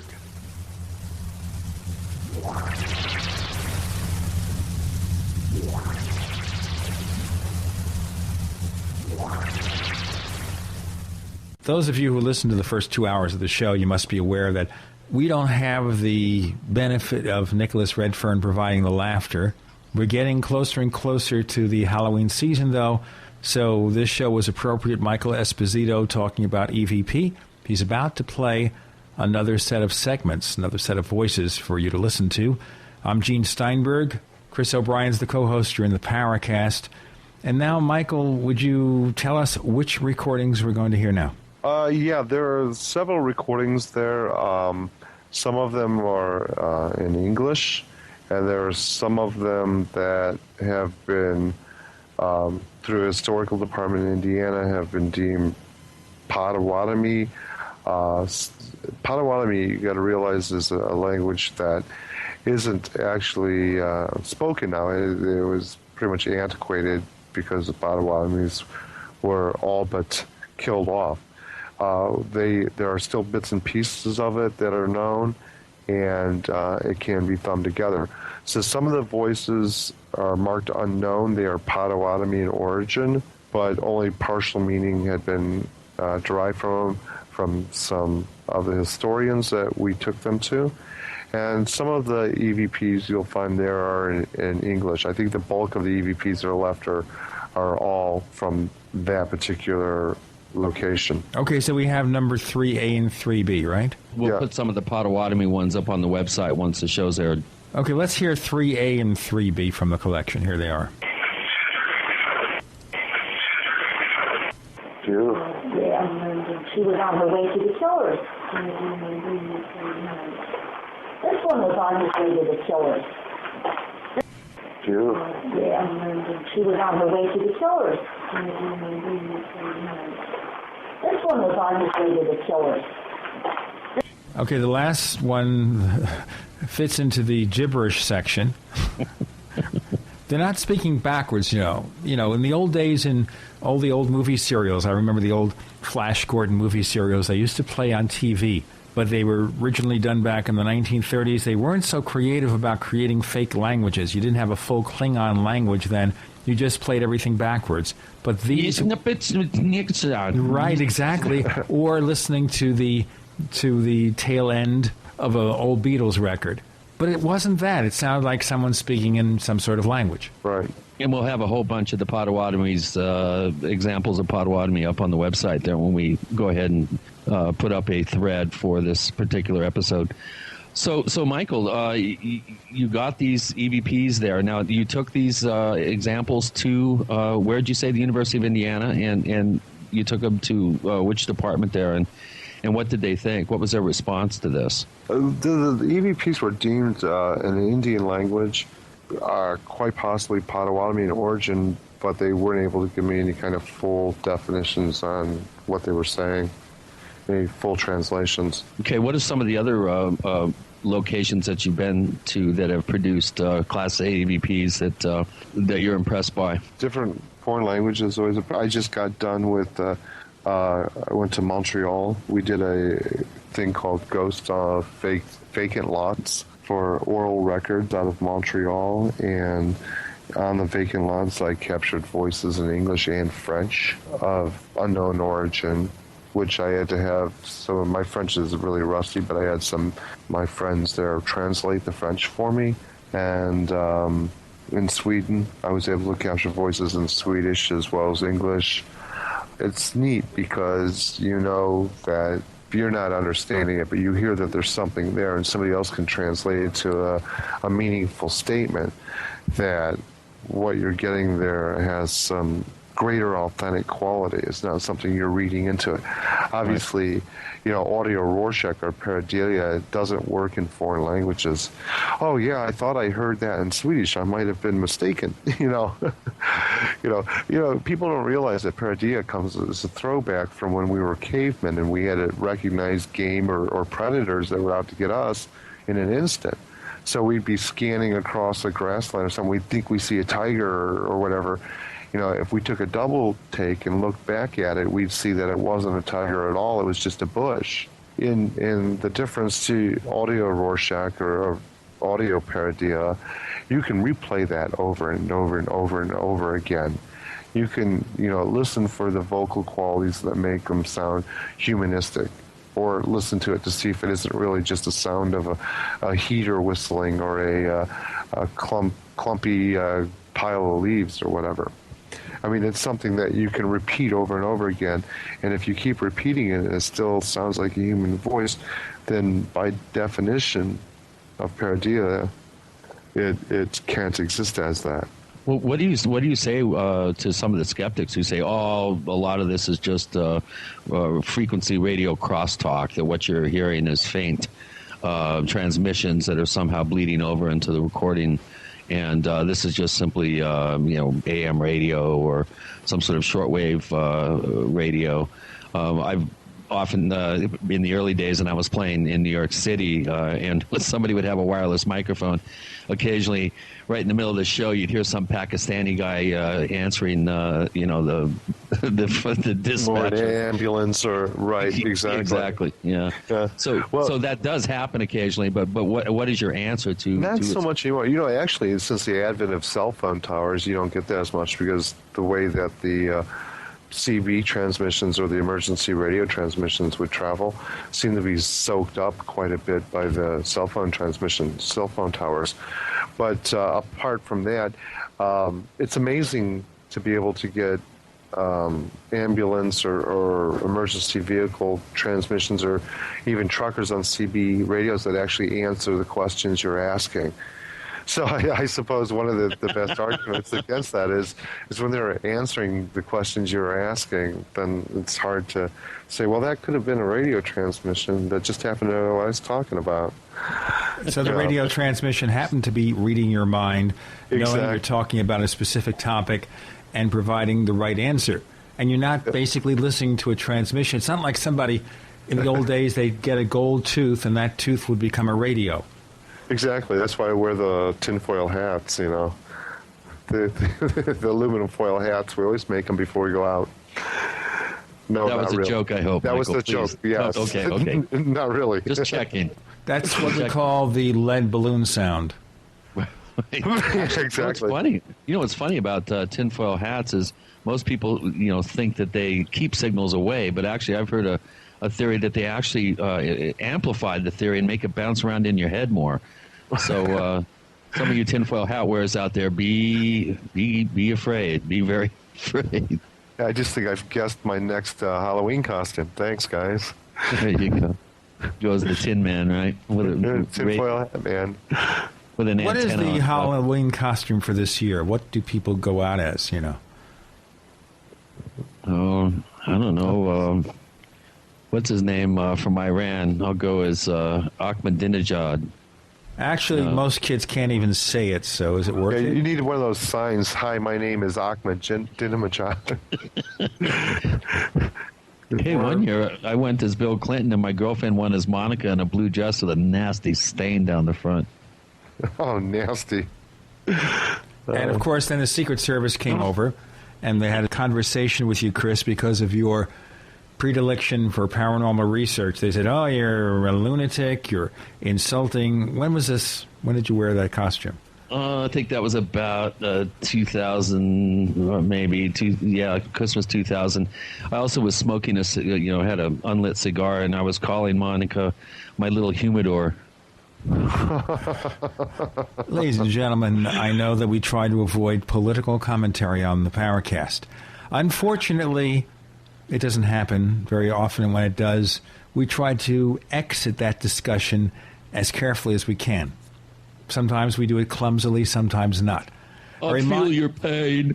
Say that again. I feel your pain. I feel pain when I try to think whether that imitation is good or not. And I feel a lot of pain. Seriously speaking, Michael Esposito joining us this week as we start losing our minds on the Paracast. We have Chris O'Brien as the co-host. I'm Gene Steinberg. You're in the Paracast.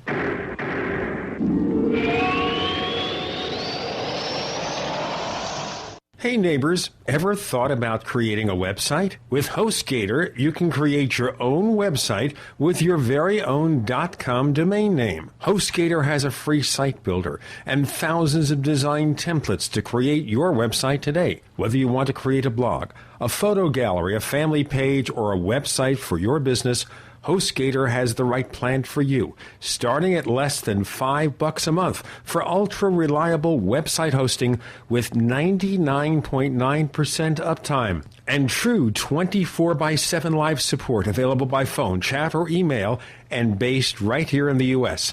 Don't be left without a website. It's more affordable and easier than you think. Sign up at technightowl.com/Gator, that's Gator, to get the lowest possible price. At HostGator, that's technightowl.com/Gator to get a special deal on all their web hosting services.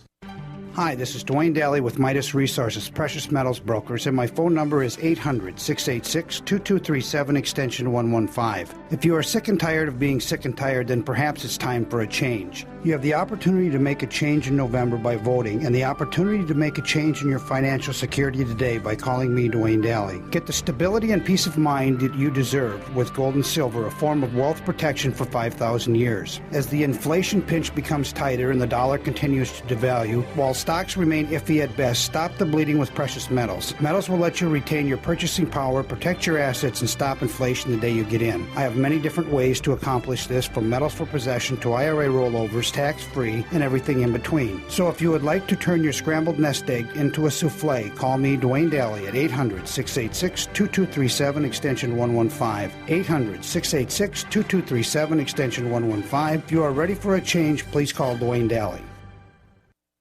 In confusing times, would a simple outlook on health and beauty make sense? If you're tired of taking dry vitamins without noticing any results, then the Bogdana Nutritional Formula is for you. Easy to take and absorb. The absorption of liquids is 98% in comparison to only 20% for dry vitamins. For the past 25 years, Bogdana Rejuvenating Nutritional Formula has been proven to get results. Detox, nourish, and rejuvenate your body with this one-of-a-kind supplement that contains 150 natural and organic nutrients. And a 1-month supply is less than $1 per day. Take charge of your health and feel the difference with Bogdana Liquid Vitamins or your money back. Go to BOGDANA liquidvitamins.com or call 1-800-234-5608. That's BogdanaLiquidVitamins.com or call 800-234-5608. Give your body what it needs and it will perform miracles in return. For inner health and outer beauty, feel the difference with Bogdana Liquid Vitamins today. We all know that Berkey Water Purification Systems are the most trusted name in water filtration. As an authorized Berkey dealer for over 5 years and serving thousands of satisfied customers, the Berkey Guy offers amazing specials for Berkey Water Filtration Systems. The Berkey Light Systems include a set of self-sterilizing and recleanable black purification elements that purify water by removing chlorine, pathogenic bacteria, cysts, and parasites to non-detectable levels and remove harmful chemicals such as herbicides and pesticides. Order the Berkey Light System today, complete with 2 black Berkey elements for only $209, and the Berkey Guy will include 3 sport Berkey water bottles and ship everything to you free of charge. That's right, 3 sport Berkey water bottles and free shipping. An $87 value, yours free. Call the Berkey Guy at 1-877-886-3653. That's 1-877-886-3653. Or order online at goberkey.com. That's goberkey.com today. Tired of searching for great talk radio? Search no more. I just want to hear more of it. We are the GCN Radio Network. Genesis. We want to hear from you. If you have a comment or question about the Paracast, send it to news@theparacast.com. That's news@theparacast.com. And don't forget to visit our famous Paracast community forums at forum.theparacast.com. Get in on all the action at forum.theparacast.com. Ladies and gentlemen, that was the absolute worst imitation of Bill Clinton I've ever heard, except for the one that I do, which is, off the charts. Because they never built a chart to... Michael, are you ready? You ready for this? Michael Esposito appears here to talk about EVP. Chris O'Brien's the co-host. I'm Gene Steinberger in the Paracast. And Chris now is going to regale us with another imitation. That's the only one you do. That was a former co-host trying to be the trickster. Oh, see, I thought it was, what was that, the horse's name that went on, the cattle. What was that? You know what I think when you do that laugh, I was thinking of the movie Young Frankenstein. Oh, right. Cloris Leachman. Cloris Leachman plays this character, Frau Blucher. Oh, yeah. Blucher. She's a sweetie. I actually did a sound for her at a show here in Sedona that was quite fun. She's really an amazing lady. So anyway, getting back to our subject, Michael, ghost hunting, just in general, we've got a lot of weekend warriors out there now with the popularity of all these shows, Ghost Hunters, Paranormal State. I mean, it seems like every night there's a ghost themed reality show on. What do you think this is a good thing, that we have a lot of people that are inspired by these shows to go out and do their own, ghost hunting investigations, or do you feel that this is actually kind of muddying up the investigative waters? I know you've been doing this for many years. You're very methodical when you go out into the field. You have a lot of gear and you know how to use it.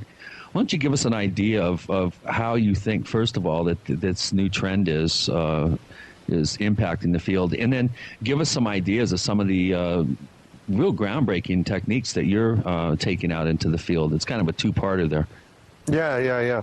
Well, first, just let me say, it's like kind of asking a soldier or general of an army if he thinks it's a shame that kids play with toy soldiers. I think that it's nice to have people who are really interested in this and thinking about it. As long as when people go out, they act responsibly.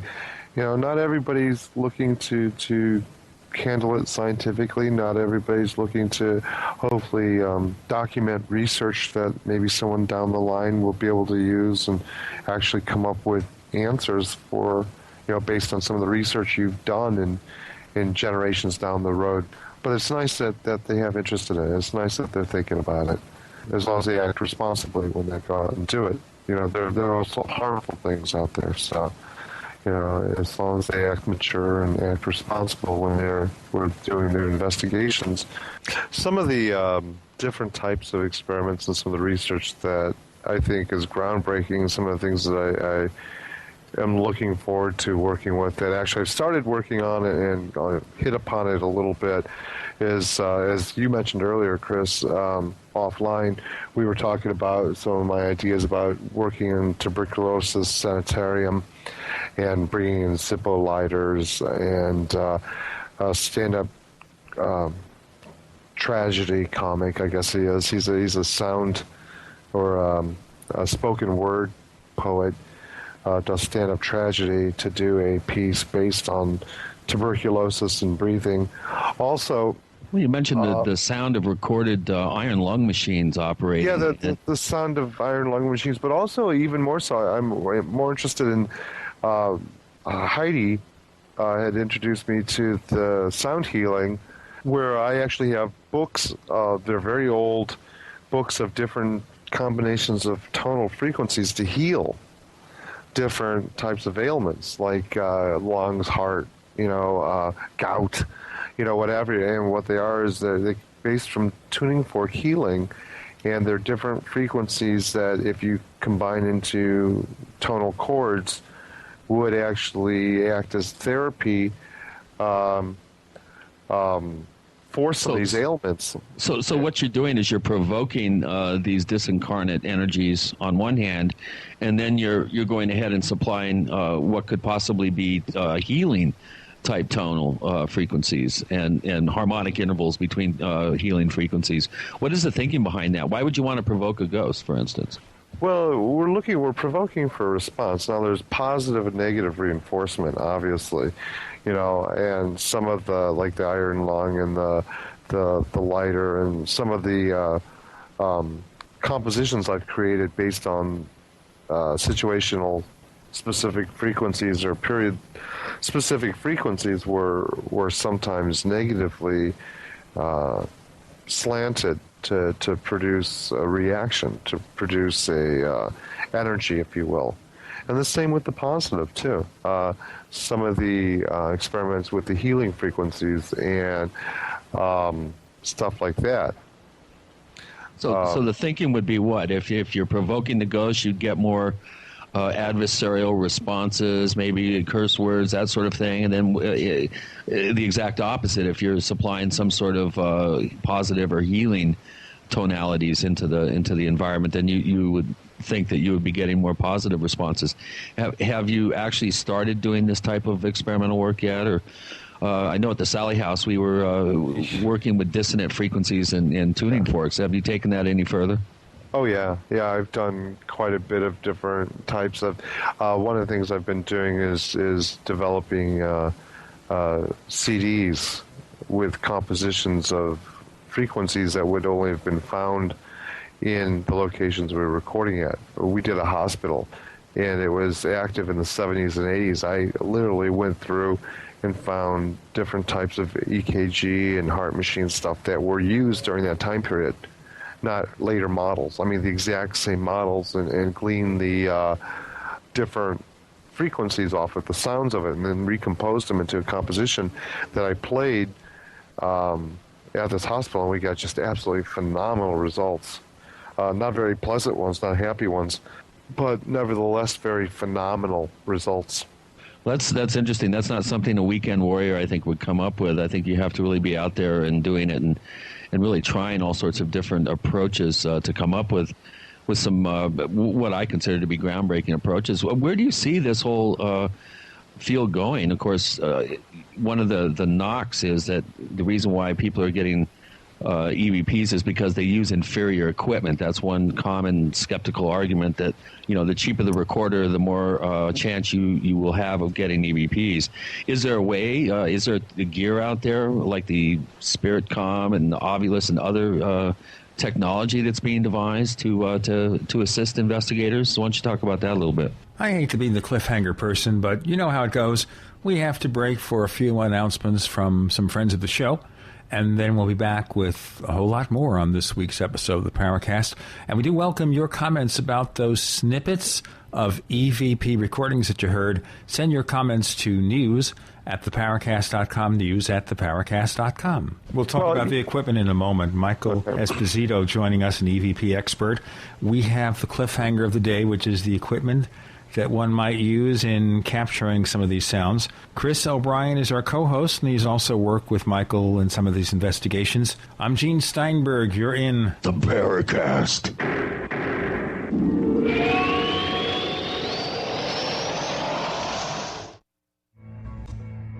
Is there a secret UFO agenda? Do strange creatures from the darkest corners of the mind roam the Earth? Is there evidence for mind control, time travel, or devious government conspiracies? Find out the inside scoop on the latest conspiracies, paranormal activity, and Fortean phenomena when you subscribe to Tim Beckley's Conspiracy Journal. It's jam-packed with stories, special book and DVD promotions, and the best news, it's absolutely free, sent right to your mailbox. Plus, a bonus free email newsletter sent out every Friday. Simply send an email with your name and address to MrUFO@webtv.net. That's MrUFO@webtv.net. Find out what they don't want you to know.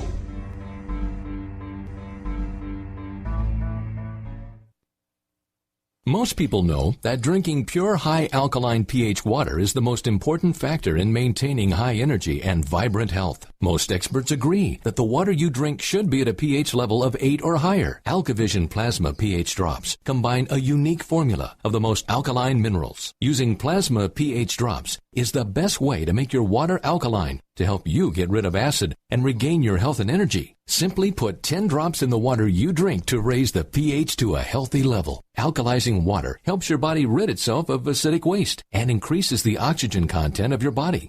Disease organisms like bacteria, viruses, and cancer cannot survive in an alkaline high pH environment.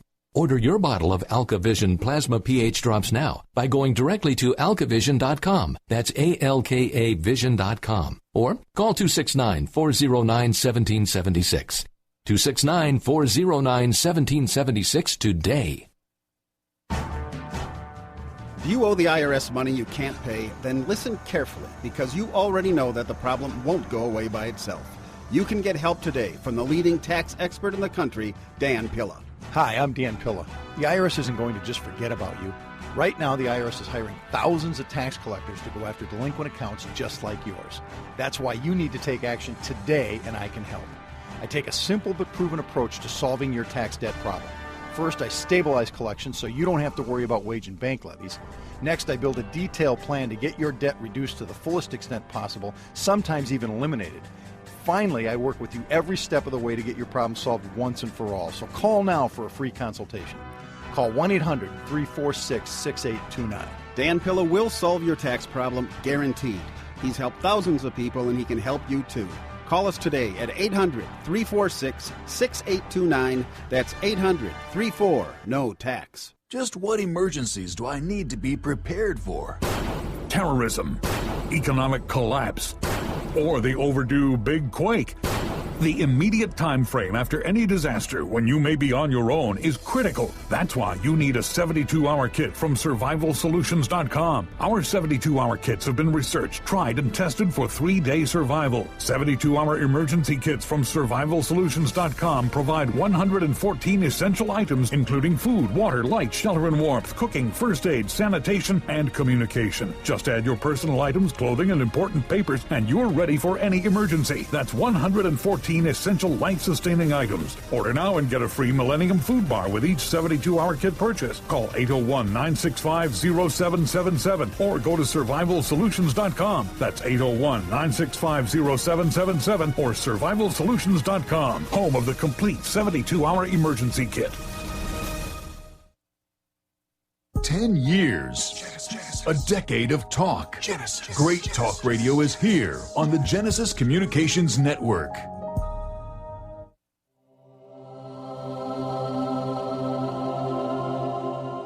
This is the Paracast. You never know what's going to happen next. Understand, ladies and gentlemen, that the sounds that Chris O'Brien utters are the result of smoking too much. And the voice will get deeper and deeper and raspier as we progress with this episode. That was my Halloween voice. Okay. Michael Esposito was our guest. We're talking about EVP. I'm Gene Steinberg. We're in the Paracast. And now, Michael, let's talk about the various equipment methodologies that you were going to enter into. Okay, well, one of the things I want to point out right away is the quote-unquote inferior quality of, usually, especially in recording equipment. And don't get me wrong, my dream recording device would be Sound Devices 744T field recorder, $4,000. I would love one of those if anyone wants to donate. But you'll have to get in touch with us at news@theparacast.com if you want to donate this device to Michael Esposito. But of course, we'd like one for ourselves. I'd like one, Chris, and of course our other co-hosts. Yeah, they're wonderful. But nevertheless, a lot of times when you buy more expensive recorders or middle-range recorders, if you will, a lot of the things that makes them more expensive is the noise reduction that they build into it, the different chipsets and stuff that really don't do anything more than mask or reduce the noise. So I look for sensitivity in equipment, anything that's got frequency, a wide frequency range. You know, anything it's promoting a frequency range of 5 or 10 or even 15 hertz on the low end, you know, is picking up lower than that. I mean, because that's only the dynamic frequency range. That means it's clearly, you know, a frequency range that they can easily show that's very clearly picking up. Because a lot of people don't realize, and something that should be realized, is that it's like looking at a spectral view of a waveform. Sound isn't poignant. I mean, you can't say, well, this sound is from 10 hertz to 20 hertz or, you know, whatever, because it tapers off at the ends. So sound is one of those things that is not a very formative or not a very... well, it manifests across a frequency range as opposed... Yeah, it's a spectrum. It's a spectrum. It tapers off at both ends.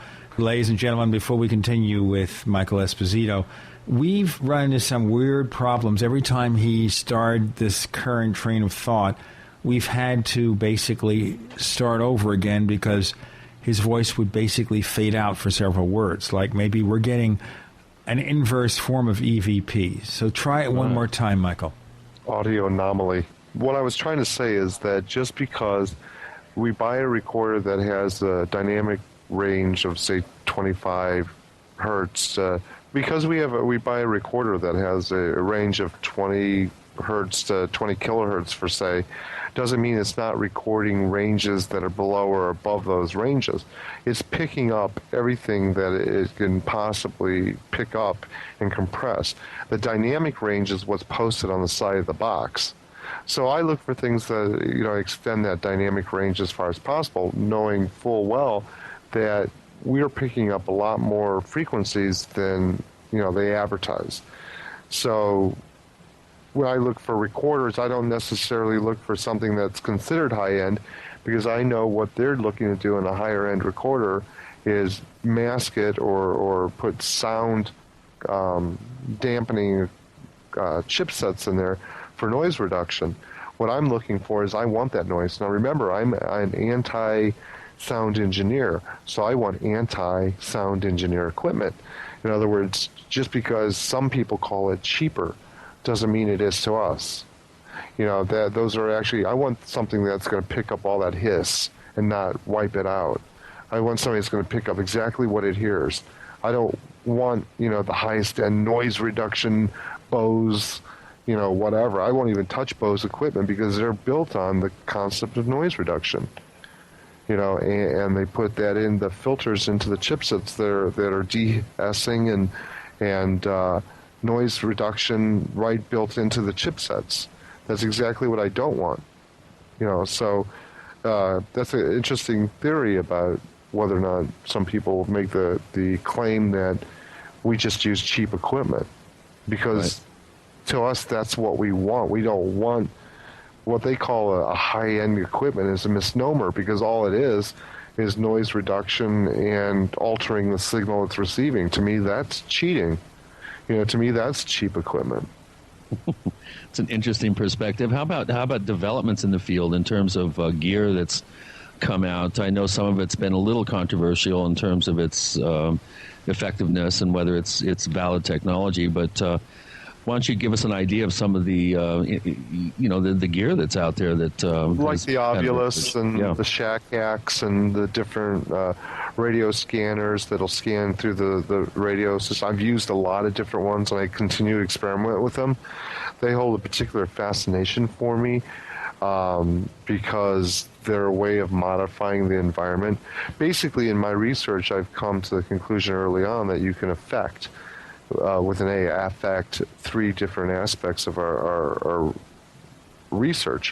One is you can affect the researcher. In other words, when you go into recording, particular attitude you walk in there with, or the expectations you walk in there with, whether or not you slept, if you're on drugs, what have you.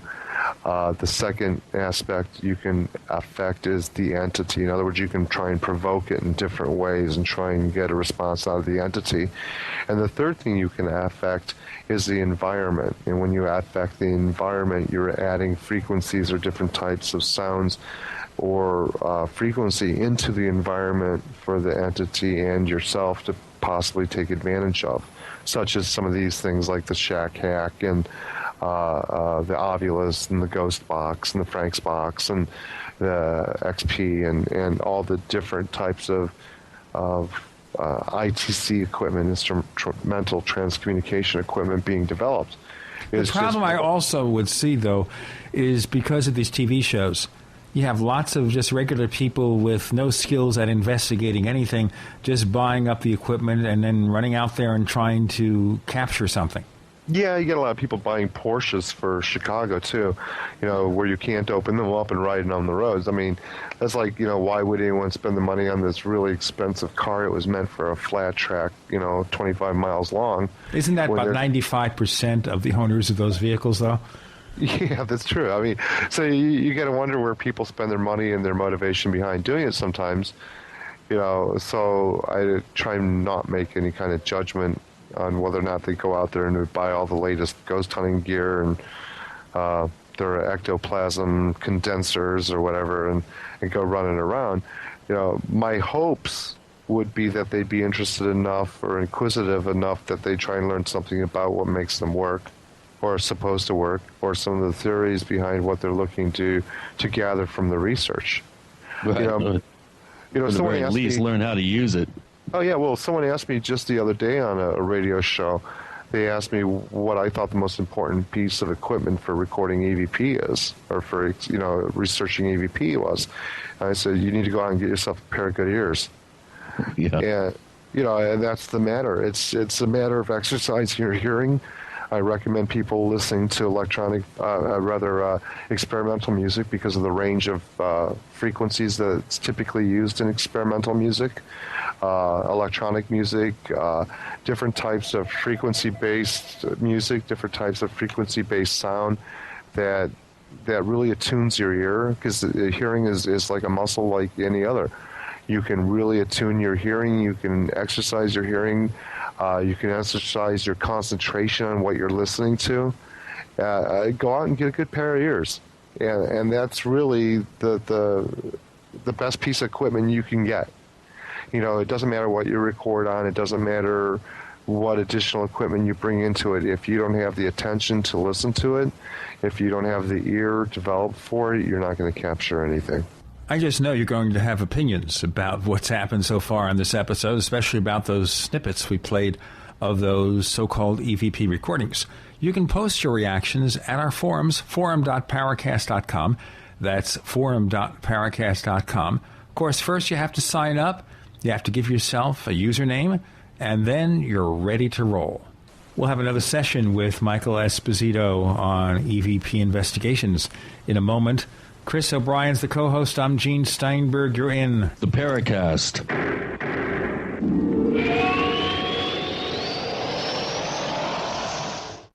Are you ready to order the official Paracast t-shirt? You asked, we answered. We're now taking orders for the official Paracast t-shirt. It comes in white, 100% cotton. The front of it features the same logo that we have on our community forums. On the back it says, separating signal from noise. To order the official Paracast t-shirt, here's all you have to do. Visit our new online store at store.theparacast.com. One more time, that's store.theparacast.com. You can use a major credit card to place your order for the official Paracast t-shirt. Hey neighbors, we have one more thing to talk about, and that's more merchandise at the official Paracast store. We have hats, we have jackets, we even have a flip video camcorder customized with the Paracast logo at the official Paracast store. It's all now available at the official Paracast store, store.theparacast.com. What is a wind generator? How can the wind produce power for a small cabin? How can wind energy be stored and used during an emergency? Can I assemble my own wind generator? For answers to questions about wind power, visit windbluepower.com. Did you know the wind could provide your family with emergency power? It can with a wind generator from windbluepower.com. Learn how our amazing LightBreeze wind generator kits start charging a 12-volt battery and just 6 mile-per-hour wind. Or see the new Cyclone X2 dual kit featuring 2 wind generators on just 1 tower. And learn why schools and universities across the country utilize our products to teach about wind power and alternative energy at windbluepower.com. All kits qualify for a 30% IRS tax credit for residential energy efficient property. Enter coupon code RADIO for a 5% discount at windbluepower.com. That's windbluepower.com or call 800-976-0026. That's 800-976-0026.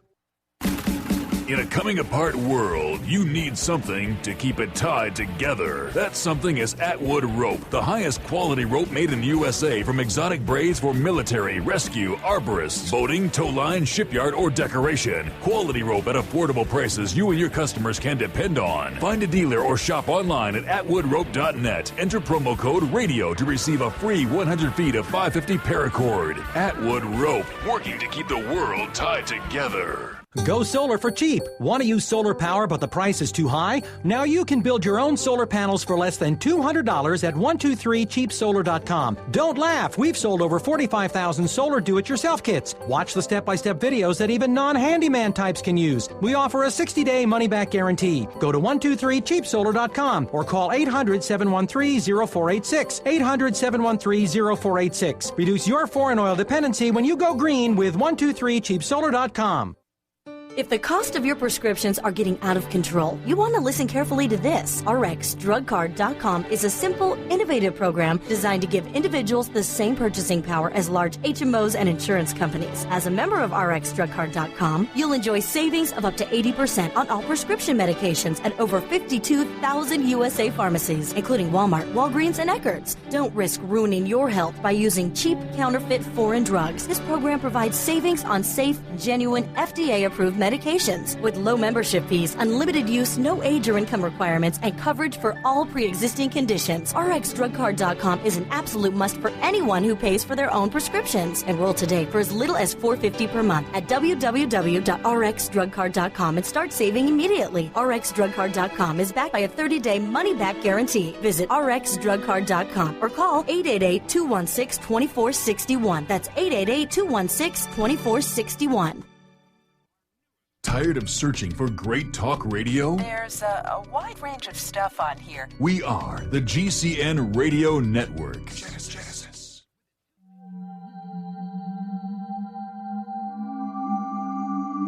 You've entered another dimension.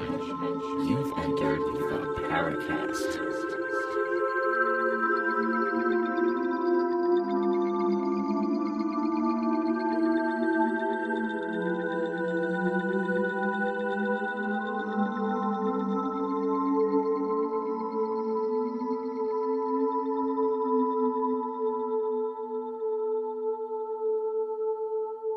Notice that time, Chris O'Brien did it straight. Straight as an arrow. The voice is not fading. It's still here. Chris O'Brien is the co-host. Michael Esposito is the guest. Michael Esposito is talking about EVP. I'm Gene Steinberg. You're in the Paracast. This is the final segment of the show. So let's travel to this point in our reality, which is, okay, we have this disparate evidence, these strange sounds, and I suppose to some extent they're as good as the person who records them, because you can always say, well, it's all fakery. So how do you get beyond it's all fakery, it's all audio tricks, you're an audio engineer, you can make anything happen in the studio. How do you prove them otherwise? Again, one of the things that I used to do quite often was when I'd be in an investigation or experiment filming. We've got great abilities to film what we're doing and film the actual environment. I've made use of audio CSI gear, if you will. Different programs and stuff to actually match up vocal patterns and things like that for the FBI and stuff like that. It comes right down to it. It depends on the researcher. I mean, there's a way of faking anything if you're going to fake. And if the researcher's ethics are to the point where they're going to damage the research and the work that we're doing because they want to fake EVPs or even take EVPs from other places and claim they're for him or whatever.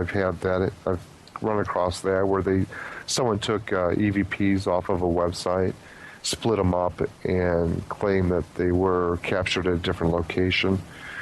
Things like that really do hurt the research, and it's like any other field, medicine, law, whatever. It's based on the moral fiber of the investigator. Okay, so now we go to the skeptical community, we go to traditional scientific community, and what do we tell them? What do we say we've learned so far since the first EVP recording was made with that Edison cylinder? Well, I suppose we could tell them that we've got more questions than we started out with, which should say something on its own. Because I think it's like the ever-revealing science of God, where science wanted to prove that God didn't exist, and in doing so came to the conclusion that God had to exist. So the more we delve into this, the more questions that we're coming up with, and the fact that we've got more questions than ever before should prove the validity of its existence as a subject. As far as the skeptical or critical community, keep up the good work. We need to be kept on our toes, and we need additional brain power. We need to be thinking about the things that they're thinking about: audio, Rorschach, trickery, radio waves. All the critical responses, all the critical reviews mean so much to me because they expand my world in places that I may not have gone being a believer. Good answer. I like that. It's always good to be open-minded and forward-looking and taking, I think some of our skeptics out there actually come up with great questions on the Paracast forum. We have several skeptics that always keep me thinking. And always keep me kind of scratching my head going, well, why didn't I think of that? So that's a very good answer, Michael, and I really admire the amount of effort and energy and time that you put into this whole realm of exploration. And I think it's people like you, really, that help move proto-scientific fields like the science of EVP forward. And it's really good to know that there are folks like you out there. And again, it was great for you to be on the show. What other things do you have in the pipeline right now? Do you have any investigations coming up? Okay, I just spoke at the University of Illinois in Chicago it was a class on memory and remembrance. Got a concert coming up in Mexico City with Mickey Van Haswolf based on compositions with EVP in October 28th. You mean you're making music out of this? Yeah, actually, if you go to Discogs, www.discogs.com, type in my name and you can find compositions. What I do is I record the structure itself. We didn't get into the whole residual EVP thing, but I record the atmosphere, I record for EVPs, then I record the actual walls, the floors, the windows, the actual structure itself, and then break them apart and build them into a composition that acts as not just an entertaining experimental music piece, but also as a scientific document, sort of an audio archaeological